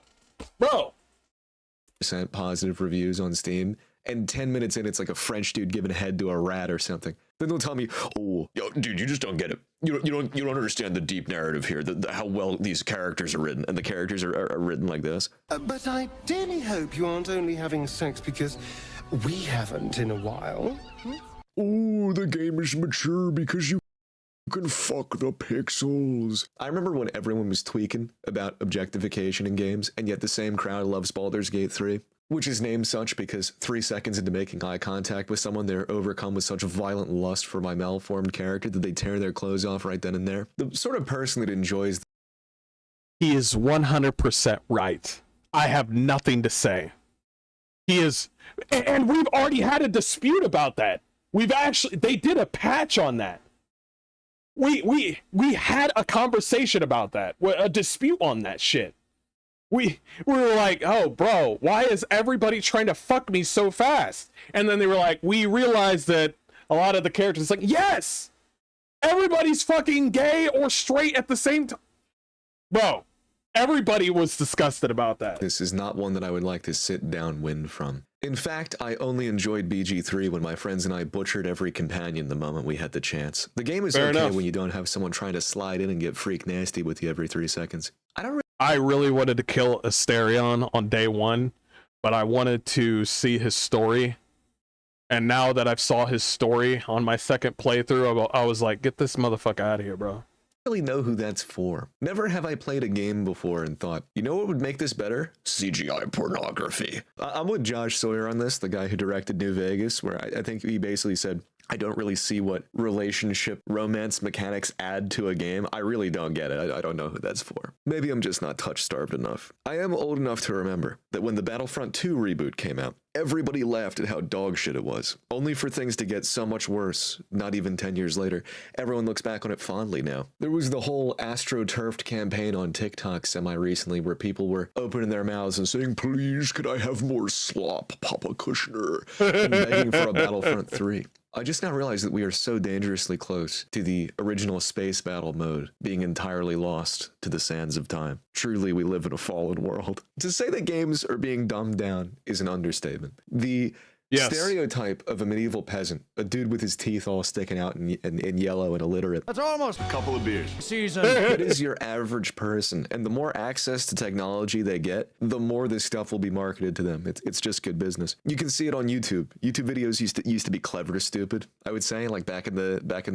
aughts. Now they're, I did drugs and played a video game, and I spent a lot of money, and this happened. It's actually, it's funny. Like, this is exactly. This is your currency. If you're making video games right now, this is your new currency when you make a video game. Okay, because everybody likes to do this thing where it's like, oh man, video games have fallen. He's only saying this because he's focused on the AAA industry. I firmly think that video games are moving into a greater area, into what we truly need to be. And what we truly need to be is fucking villainized and hated. Because what did I say before? They came into our space and vilified us and changed our games for the worst. So when you have CI games, when you have Shift Up with Stellar Blade, when you have Pearl Abyss with Crimson Desert, all being vilified, Game Science with Black Myth Wukong, If your currency is they just make up lies and misinformation and hate you for objectification of women, which objectification of women is fucking based, by the way, then you are on the right track. That is your new currency. You get cash money, that's great, that's awesome. The more credibility that these people lose, the fucking better with these fucking AAA industry like devs and even game journalists. The more credibility they lose, the stronger we get. And you guys are doing great, by the way. Great on. But he loves to blame like a group as though like, oh, it's the minority. Oh, we were offline for a bit? I'm sorry about that. Were we offline? I apologize. Was it like I'm sorry, we're all back. We're all back. Goddamn. Looks like it was for everybody. My bad. Okay, we're back. Okay, let's get back. Parties, or oh, it's gay people, or oh, it's women. And no, it's just the fact that it's not for the hardcore audience anymore. It's for the casual, illiterate person. There's plenty of women and minorities. That he's right about that because they constantly keep on saying like, oh man, this is for the modern audience, the ever elusive modern audience. That's what they keep on saying. That were just as hardcore into those things as a white person. I don't know. Video games used to inherently self-select for an I need to go back to this game. Intelligent audience. You needed to be tech savvy. You needed to put aside enough money to purchase a computer or a console if you were a little more casual. Let's be real. True. You needed to seek out games that you like. They weren't just brought before you by the almighty Steam carousel. That's why we got games like Fallout and Daggerfall and Warcraft, and the list goes on. The target demographic was a niche community of intellectual nerds that appreciated the fine details. Now, the target demographic is... I could never express myself with words. I always did it like this. That's, in my opinion, how we wound up with friend slop. Watching paint dry is fun if you do it with your friends. So are games with no real purpose or structure, or, you know, these make me feel nothing. I cannot believe that my friends demand I play the game where you hold left mouse button and sometimes press space or shift, or the game about running away. Your friends have changed for the worse.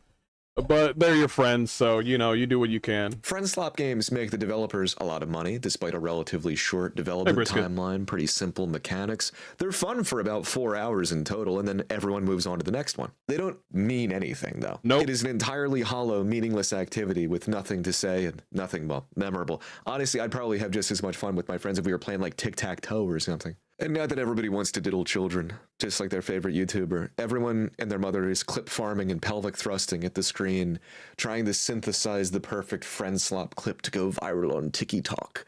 Even playing video games has become performative. I shouldn't do this, but here. Someone left this in the lost and found. If you're feeling like games aren't what they used to be, you're right. I hope that this voiced some things that you had rattling around in your brain and couldn't maybe put into words.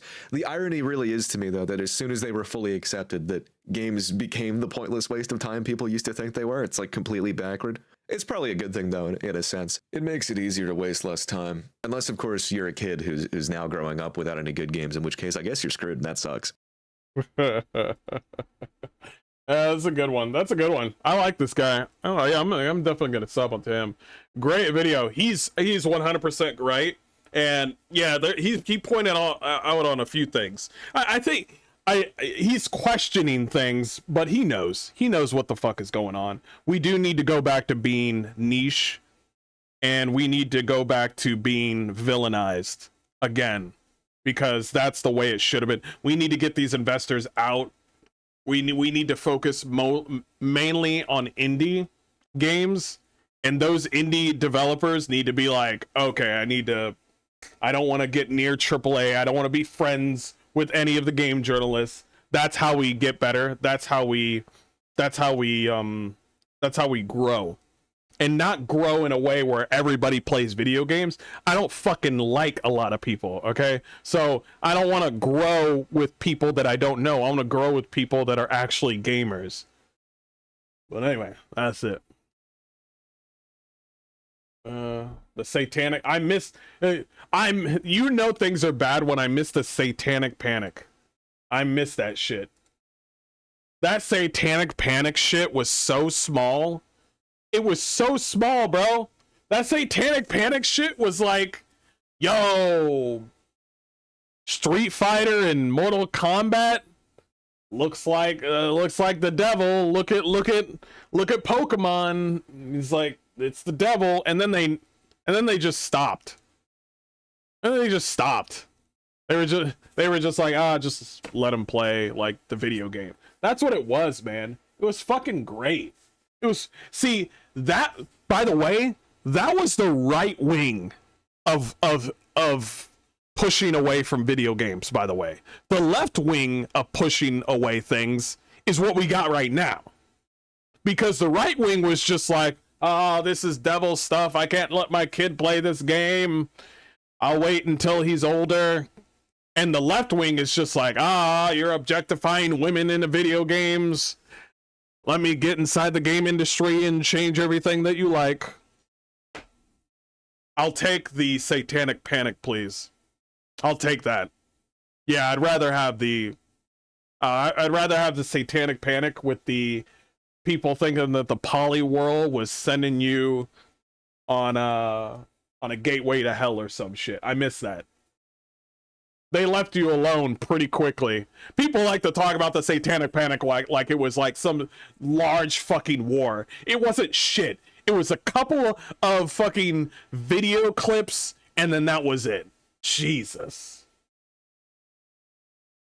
Dragon Ball is the devil too, apparently. It's like, they say that, but there's a lot of women that had dragon tattoos on their back.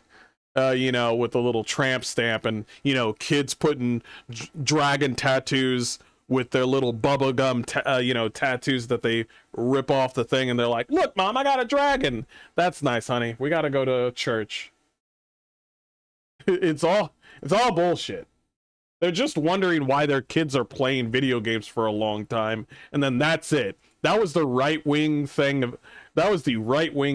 of doing things.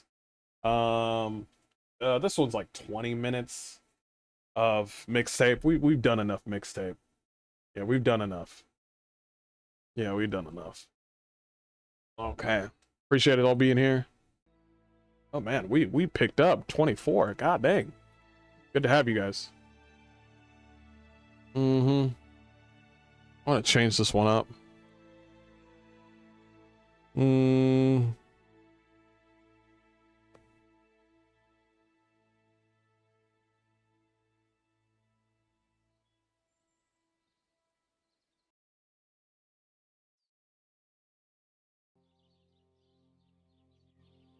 Okay.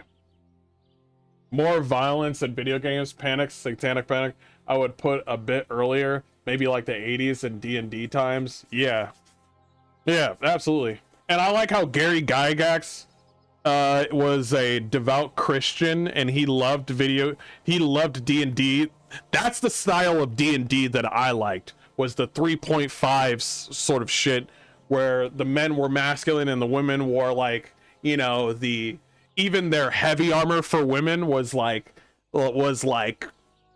still like the metal chest and shit, you know, the like metal bikini armor. That's what it was. If I showed Gary Gygax, may he rest in peace, if I showed him this, he'd be like, oh man, are you playing like, oh my god, this is so cool. That lady must be a barbarian. She must be like a paladin or a fighter. It's like, oh my gosh, is he a priest? And I'm like, yeah, he's like a cleric. It's like, oh shit, you got an orc. He's like with you. He's like, yeah. He's like, oh man, so he must be probably like neutral, like evil or lawful evil. He's like, yeah, he is, because orcs are predominantly, all of them are evil. It's like, oh, she must be a sorcerer. Oh, she's a wizard, but yeah, you were close. It's like, oh, and he's a ranger. This looks pretty cool. And then I would show him and then I would show Gary Gygax this. I'll just show you the website.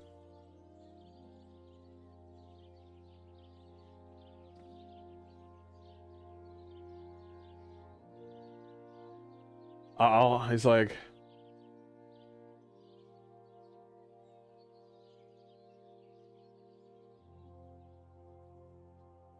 oh, they changed a lot. They changed a lot.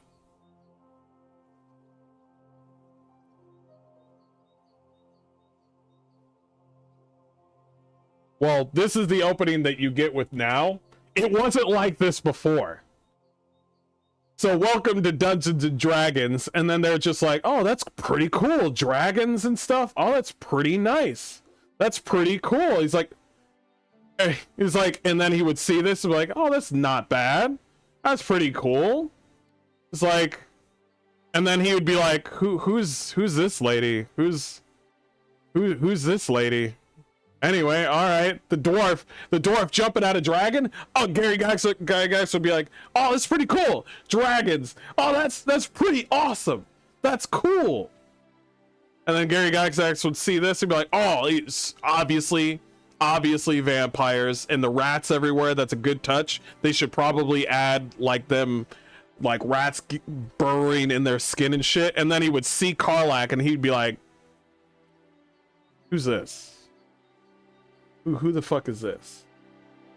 It's like, oh yeah, that's a barbarian tiefling. And I'm like, oh, a tiefling. If I remember correctly, back then tieflings were wait. I need to ask something.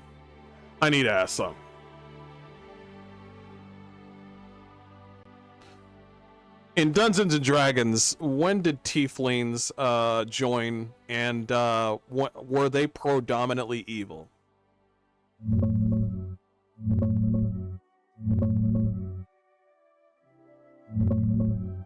Tieflings first showed up in 1994 in the Planescape campaign setting for AD&D 2nd edition. They started as a playable race there. They were never predominantly evil by the rules. Early on, they just couldn't be lawful good, and they could be any alignment. But yeah, their fiendish blood gave them a bad rep, so a lot of them ended up on the shady side because people treated them like crap. By 4th and 5th edition, that prejudice is still the main thing pushing some toward evil, not any built-in evil nature.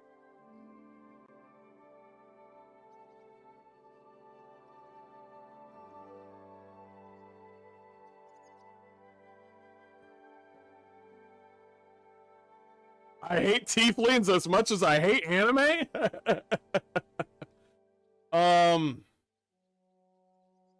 Wait. Let me ask. When did Gary Gygax pass away?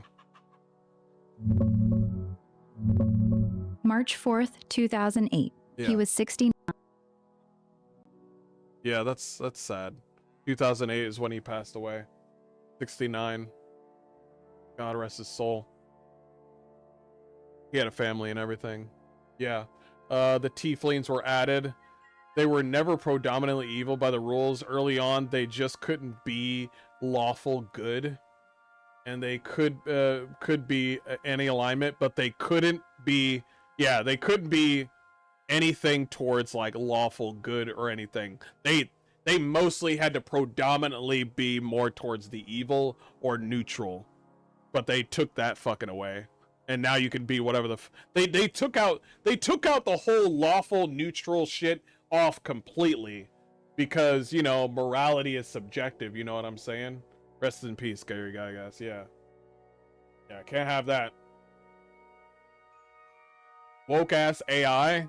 Actually, no, they're correct. No, the AI is correct. They did take it away. They literally added the tieflings. This was around when Gary Gygax was still around, so I take it that Gary Gygax was okay with it. He passed away in 2008, but later on, they just took away the whole ability for tieflings to be exactly what they were meant to do. As a matter of fact, they took away the lawful good, and they took away the lawful, all this sort of, neutral and good and evil and shit. Like, they took that away, like, recently, like, I believe, like, 5 or 4 years ago. And they were just like, well, you could just be good and evil. You could just be whatever you want. It's gone. That shit's gone. They did that after he passed away. It's like, in tieflings, when they came, they were not supposed to be lawful good, and I was like, that's cool, that's awesome. Well, orcs were the same way too. Orcs were supposed to be predominantly evil. Now you can be whatever the fuck you want. Now you can be whatever the fuck you want as an orc. Fucking bullshit. Didn't his family piss on his grave, calling him sexist and whatnot? No, that wasn't him. That was his friends that are working at the Wizard of the Coast right now. That wasn't his family. Then they add magical wheelchairs. They also added magical wheelchairs in Blizzard. Yeah, they couldn't be lawful good at first, and now they can be whatever like everyone else is. Yeah, exactly. I thought it was kind of I thought it was kind of interesting that they how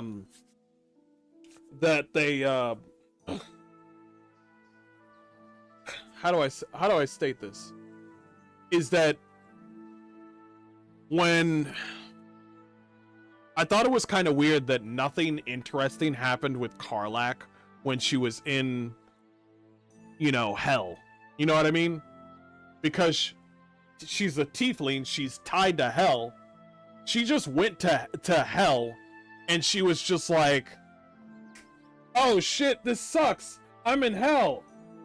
And I'm like, don't you feel anything? Because you're a Hellion. You're supposed to feel something, anything, pride. It's part of your culture. You're tied to hell. And she had none of that. Zero of that. She looked at hell like, oh man, I don't know anything about this. Aren't you supposed to? Oh, that was kind of weird. I was like, she didn't, like, when she went into to hell, she didn't go like, ah shit, so this is where my people came from. Nah, she just looked like an average human going to hell, like, ah shit, this sucks. I like the fact when I played Baldur's Gate 1 and 2 and you could partner with an orc, and he was fucking evil. He was lawful evil. He was yep, lawful evil. I think they just have devil blood. They don't like hell. I want to ask something.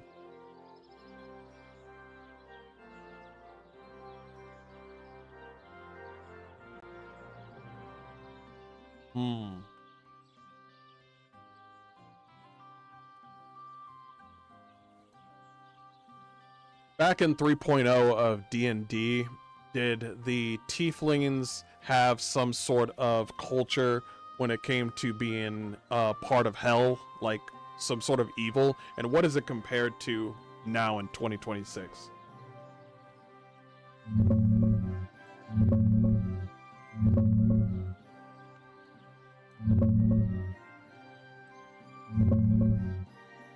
In 3rd edition, tieflings didn't really have their own culture.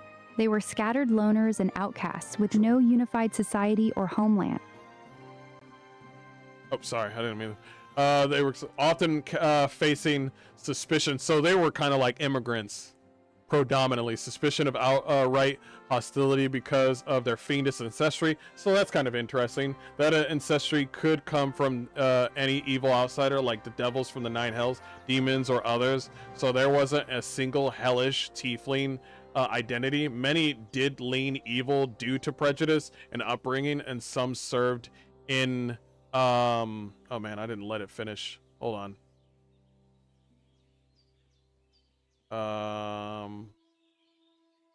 That was in 3rd edition, which makes sense that they would steer towards that.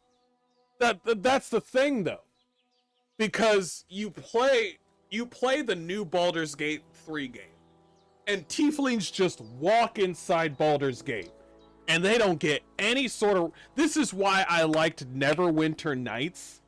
When you see your tiefling thief, and she's just like, everybody treats me like I'm some sort of demon. And then everybody's like, well...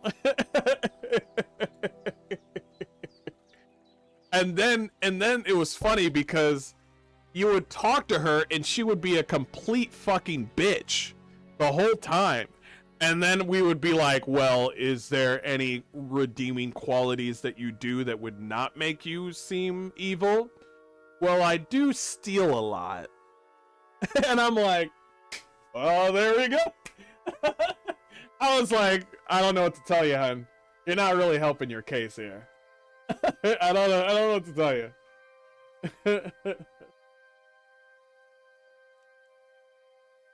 I think they are a product of the devil in a humanoid woman, and of course never loved just something that happens unwanted. That's actually kind of interesting, and the fact that we don't hear any of that, and now they're just tieflings. You see what I mean? Everybody has to be treated like they're everyone else. You know what I mean? Oh, you're a half orc. You're a half orc, and you're walking inside the city, and you're twice everyone's side. You're a human. Oh, you're a half elf. You're human. Oh, you're a tiefling from the hells, and you got dual blades everywhere on your belt. You're human.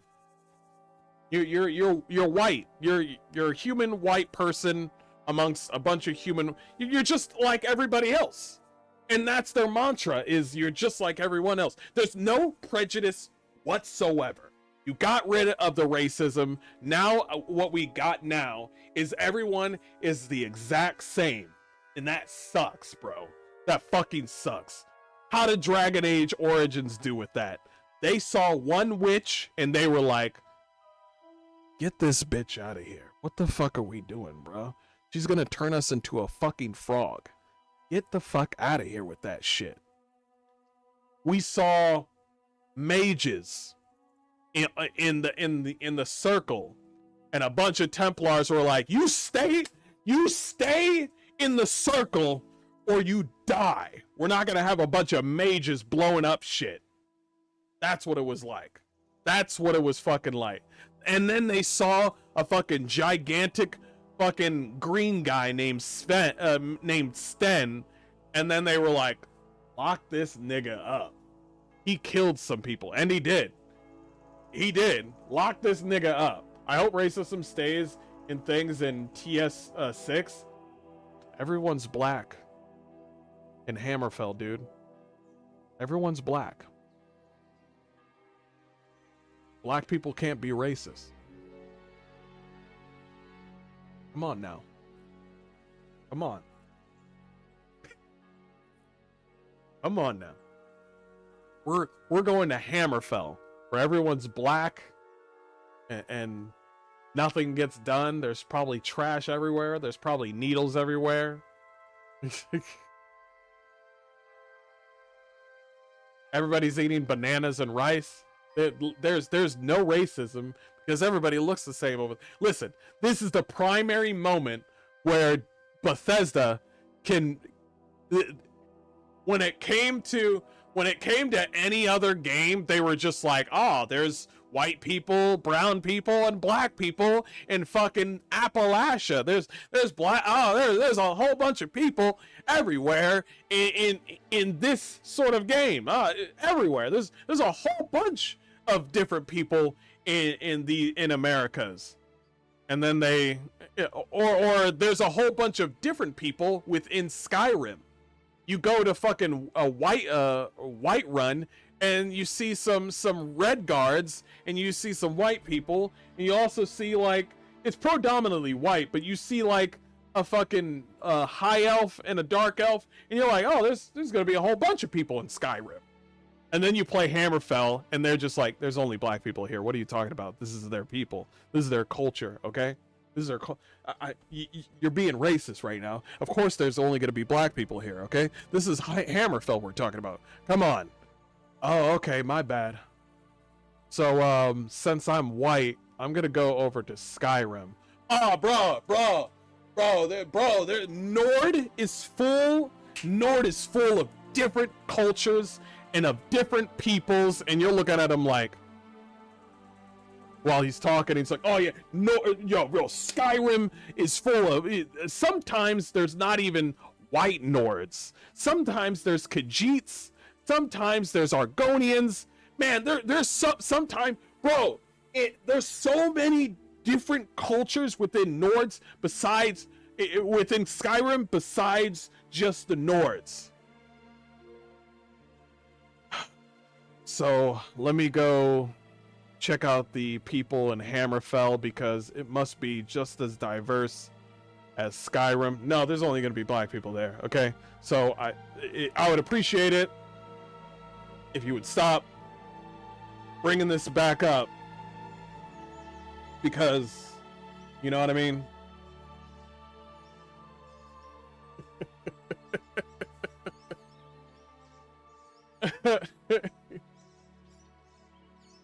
My first Skyrim playthrough, I made my girl Redguard, and they did not like me. Hey, yeah, that's another thing, bro. That's another thing. Are you going to keep the racism? Are you going to keep it?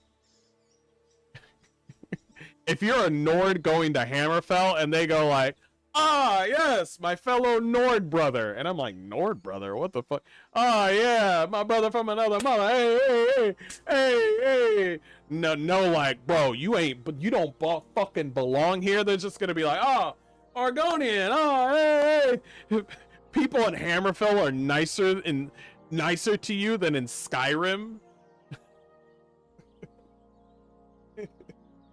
They're gonna give you a black companion and she's ugly as fuck, but she's so fucking able to, you can 100% romance the ugly black bitch, but then you're like, I don't want to, can I get with the hot, attractive, pale vampire bitch in Skyrim? No,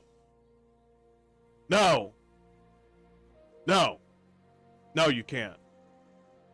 No, you can't get with her. You can't be with her. With mods you can, but you can't be with her.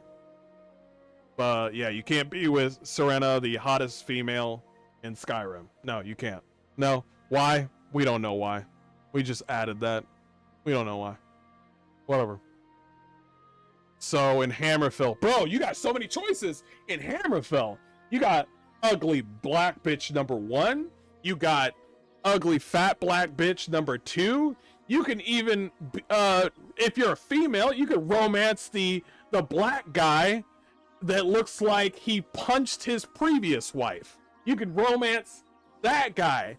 And then some female is playing this game.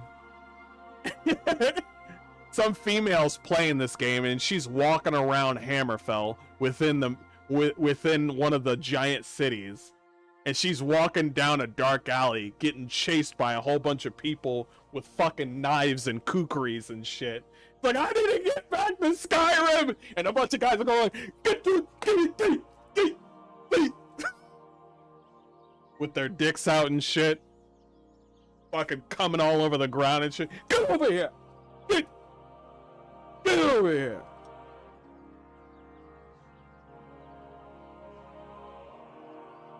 The guards come over and the guards are just like,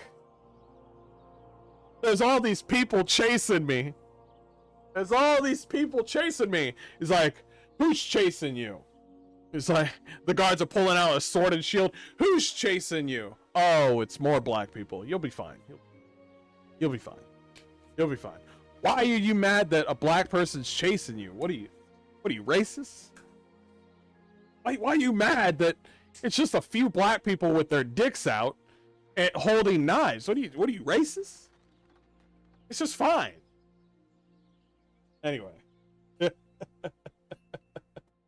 You'll be fine. Just have you considered talking to them? Jeez.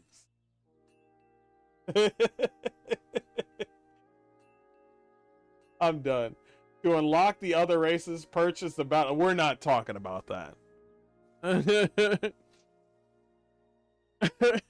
Damn, pay to unlock the other races would be crazy work. I wish they did that. I wish they did that. All right. Let's talk about this. Hey everybody, this is Mr. Hardcore Mode, where nothing's easy. Warriors and witches, how y'all doing? And God bless. We're here to talk about Bungie, who has completely failed their own fans and failed me as well. I used to play Destiny 2.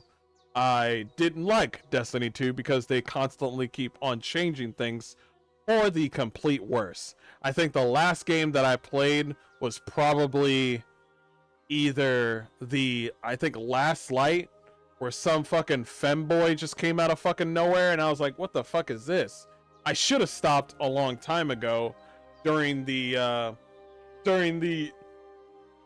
what was it? The DLC where this one Asian chick is talking about some war machine or something like that. Some like AI war machine, and I was like, this is the most boring shit I've ever fucking seen. Nice guns, boring game. And I just let it go. I think I liked Destiny 1 a little bit more. The Taken King, bro, Taken King was fucking great. I miss old Bungie. We are not going to get old Bungie. They have been indoctrinated and completely changed by people that don't like you. They're going around saying like Happy International Women's Day, Happy Black History Month, Happy fucking Faggotry Day. I don't know what the hell. It's something or another. By the way, did you know that Bungie funded the KKK? Yeah, that happened. Anyway, moving on. So Bungie is completely captured by their own ideology. They are completely captured by developers that don't know how to make video games, and they're completely captured by artists that no longer want to do art for the player. Oh, also, they like to lock content in Destiny 2. They like that. Everybody's out here saying, well, I'll wait for Destiny 3. So what, so they can lock content again? You gotta be fucking kidding me. So they have finally decided to lock up Disney and not Disney, but Destiny 2 and give it its last final like moment of triumph update. There's not going to be any more DLCs. There's not going to be any more updates or season stuff. It stops here with Destiny 2 anyway. They'll make another Destiny game later and fuck that shit up later. What I am trying to say is that they're going to fully focus on Marathon right now. Yeah, the niche game, the niche extraction game, where everything is just fucking colorful and shit, that game. Yeah, the game with an entire gigantic UI to fucking shit colors all over your face. Yeah, that fucking gay-ass game. That nobody's playing, by the way. But for some odd reason, a lot of people are playing Destiny 2 right now. Probably to play this final fucking Moment of Triumph DLC or update. This was something that they were supposed to focus on. This is the thing that's their baby, and they're closing this up to focus on Marathon. If everybody knows what they should be doing. They should be throwing Marathon under the fucking bus and focus completely on Destiny 2. Two things that they should do with Destiny 2 is unlock all the content, and number two, they should also give a better display of creating characters. You know, stop giving us this DEI fucking bald black bitch shit. Let characters be fucking attractive. They're never gonna do that. Bungie's trapped in their ideology. And also, they need to go back to being cinematic. Giving players... You remember the loot fucking cave? We need to have those... By the way, they patched that shit up, if anybody remembers. How is it that you're gonna get rid of the loot cave, knowing very well that was like a fun part of the game? Fine, whatever. I'll allow it. But this is what they do now, is where they know that people want to play your Destiny, but then they keep on patching and taking away from you. They love the store of Destiny more than they love the players. That's who they are right now. Marathon is the same. I can't believe you thought that people were going to play Marathon in its fullness. People are still stuck on Destiny, only wanting to focus on Destiny. But you don't care about them, do you? You don't care about Marathon. You know Marathon's not an extraction shooter, right? Like, there's nothing tied to Marathon about Marathon, the game. Because Marathon's an old fucking game. And then they're just coming out saying like, we can bring back Marathon. What do you mean bring back Marathon? It's not even close to being Marathon. And so what we have here what we have here is another developer, a development studio that is highly invested. By the way, Sony lost gigantic heaps of money for buying this. The only reason that Sony bought Bungie is because they flinched because they saw fucking Phil Spencer with Microsoft buy up all these IPs from like Activision and Blizzard and shit. That's the only reason. They don't really like anything about Bungie. They're just looking for another live service to fucking suck off to the all the money from like you, the player. And so now we are here with the only game that they're focusing on is Marathon, an extraction shooter game. You are not even close to being anything like Arc Raiders. A lot of people are playing Arc Raiders. Arc Raiders has a fan base. Arc Raiders has the memes, and the memes carry over, by the way. The memes really solidify that sort of game. Like, if there's a certain like bug or a feature or something stupid into the game, but it's still fun that it's in the game, stuff like that, that sort of thing makes a game even stronger. But they don't realize that. They don't realize that Marathon gives you nothing. There's no character building. There's no amount of story going on with Marathon. It is just you collecting shit, getting shot, the end, move along, do it again. Nothing. Nothing with Marathon. Marathon, it required way less to make Marathon than it did to make Destiny 2. No shot. Completely. And so this is a good, by the way, congratulations on all of you guys out there. This is because of you guys.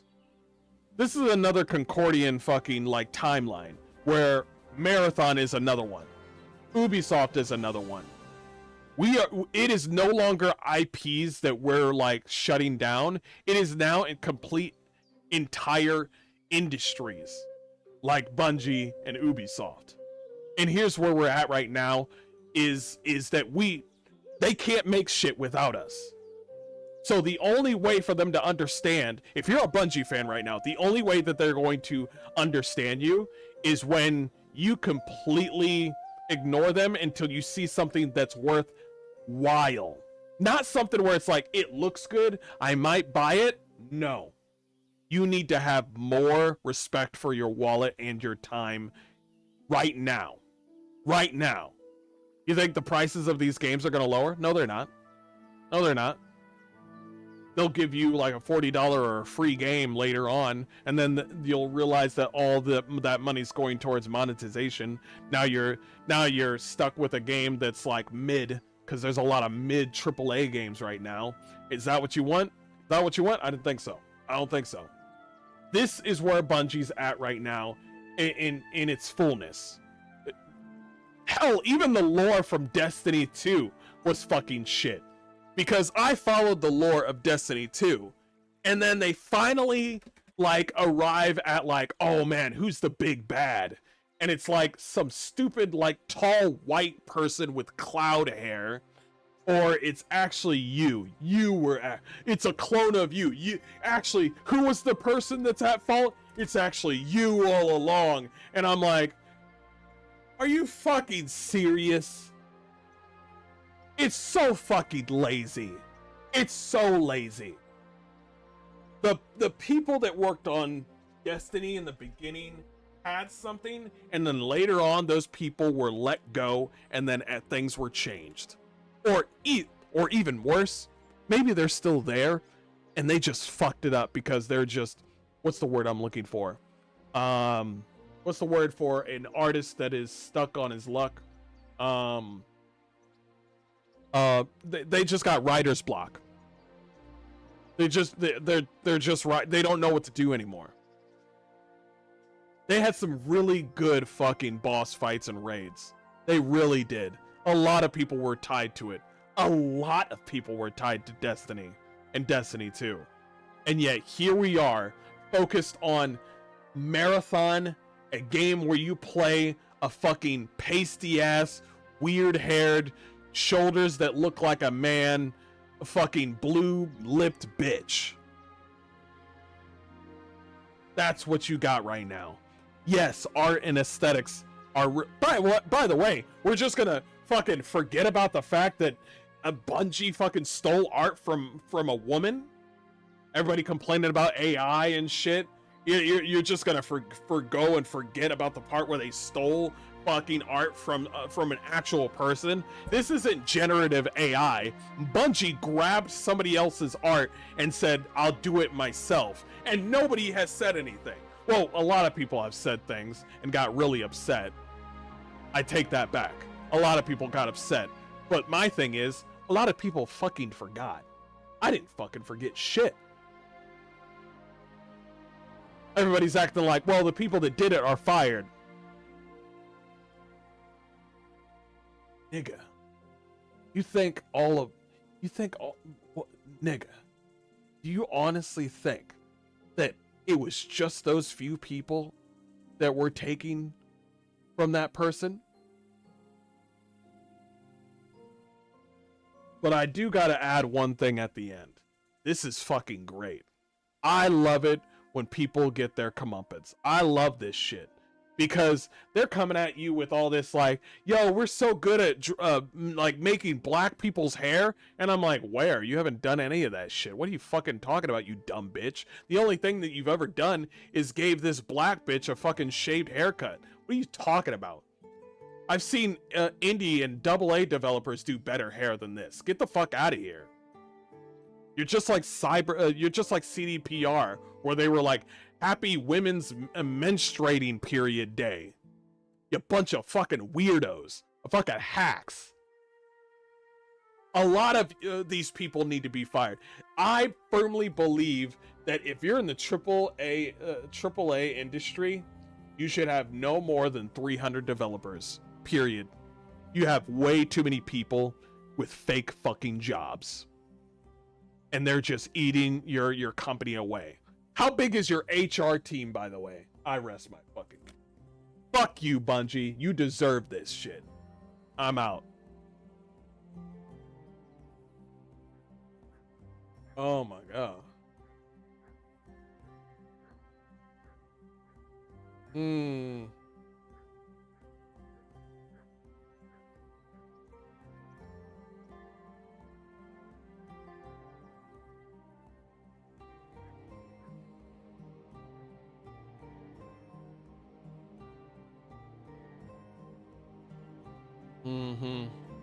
Okay. Damn. I like the fact that a lot of my stuff... Sorry. I like the fact that I look at a lot of my stuff, my videos and stuff like that, like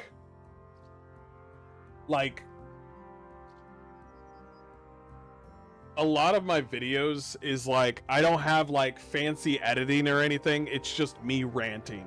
I kind of like that. And I'm surprised that a lot of people actually watch that. I do, however, want to end the stream on this one for now. And I actually want to upload a couple of things. 150 devs or a 300 devs is a sweet spot. Yeah, I firmly believe so. And if you want to use AI as a tool, use it. Developers are already using it anyway. They're just keeping their mouths shut. So I find it fucking very hilarious that people are upset about that. The only reason that they're upset is because a bunch of furry artists are trying to make a bunch of fucking like weird art that relies on a fox fucking a turtle in the ass. Or a dragon, whatever. I don't know. I don't care. Y'all have a wonderful day. I will come back and play some Pathfinder Kingmaker here in just a second. Go out there, play video games. I'll be with you guys in, I believe, 1 hour. And yeah, I need to do some grocery shopping. And yeah, we're going to play some games right after this. I will see you guys soon. Y'all take care. Peace. Love you guys. Y'all take care.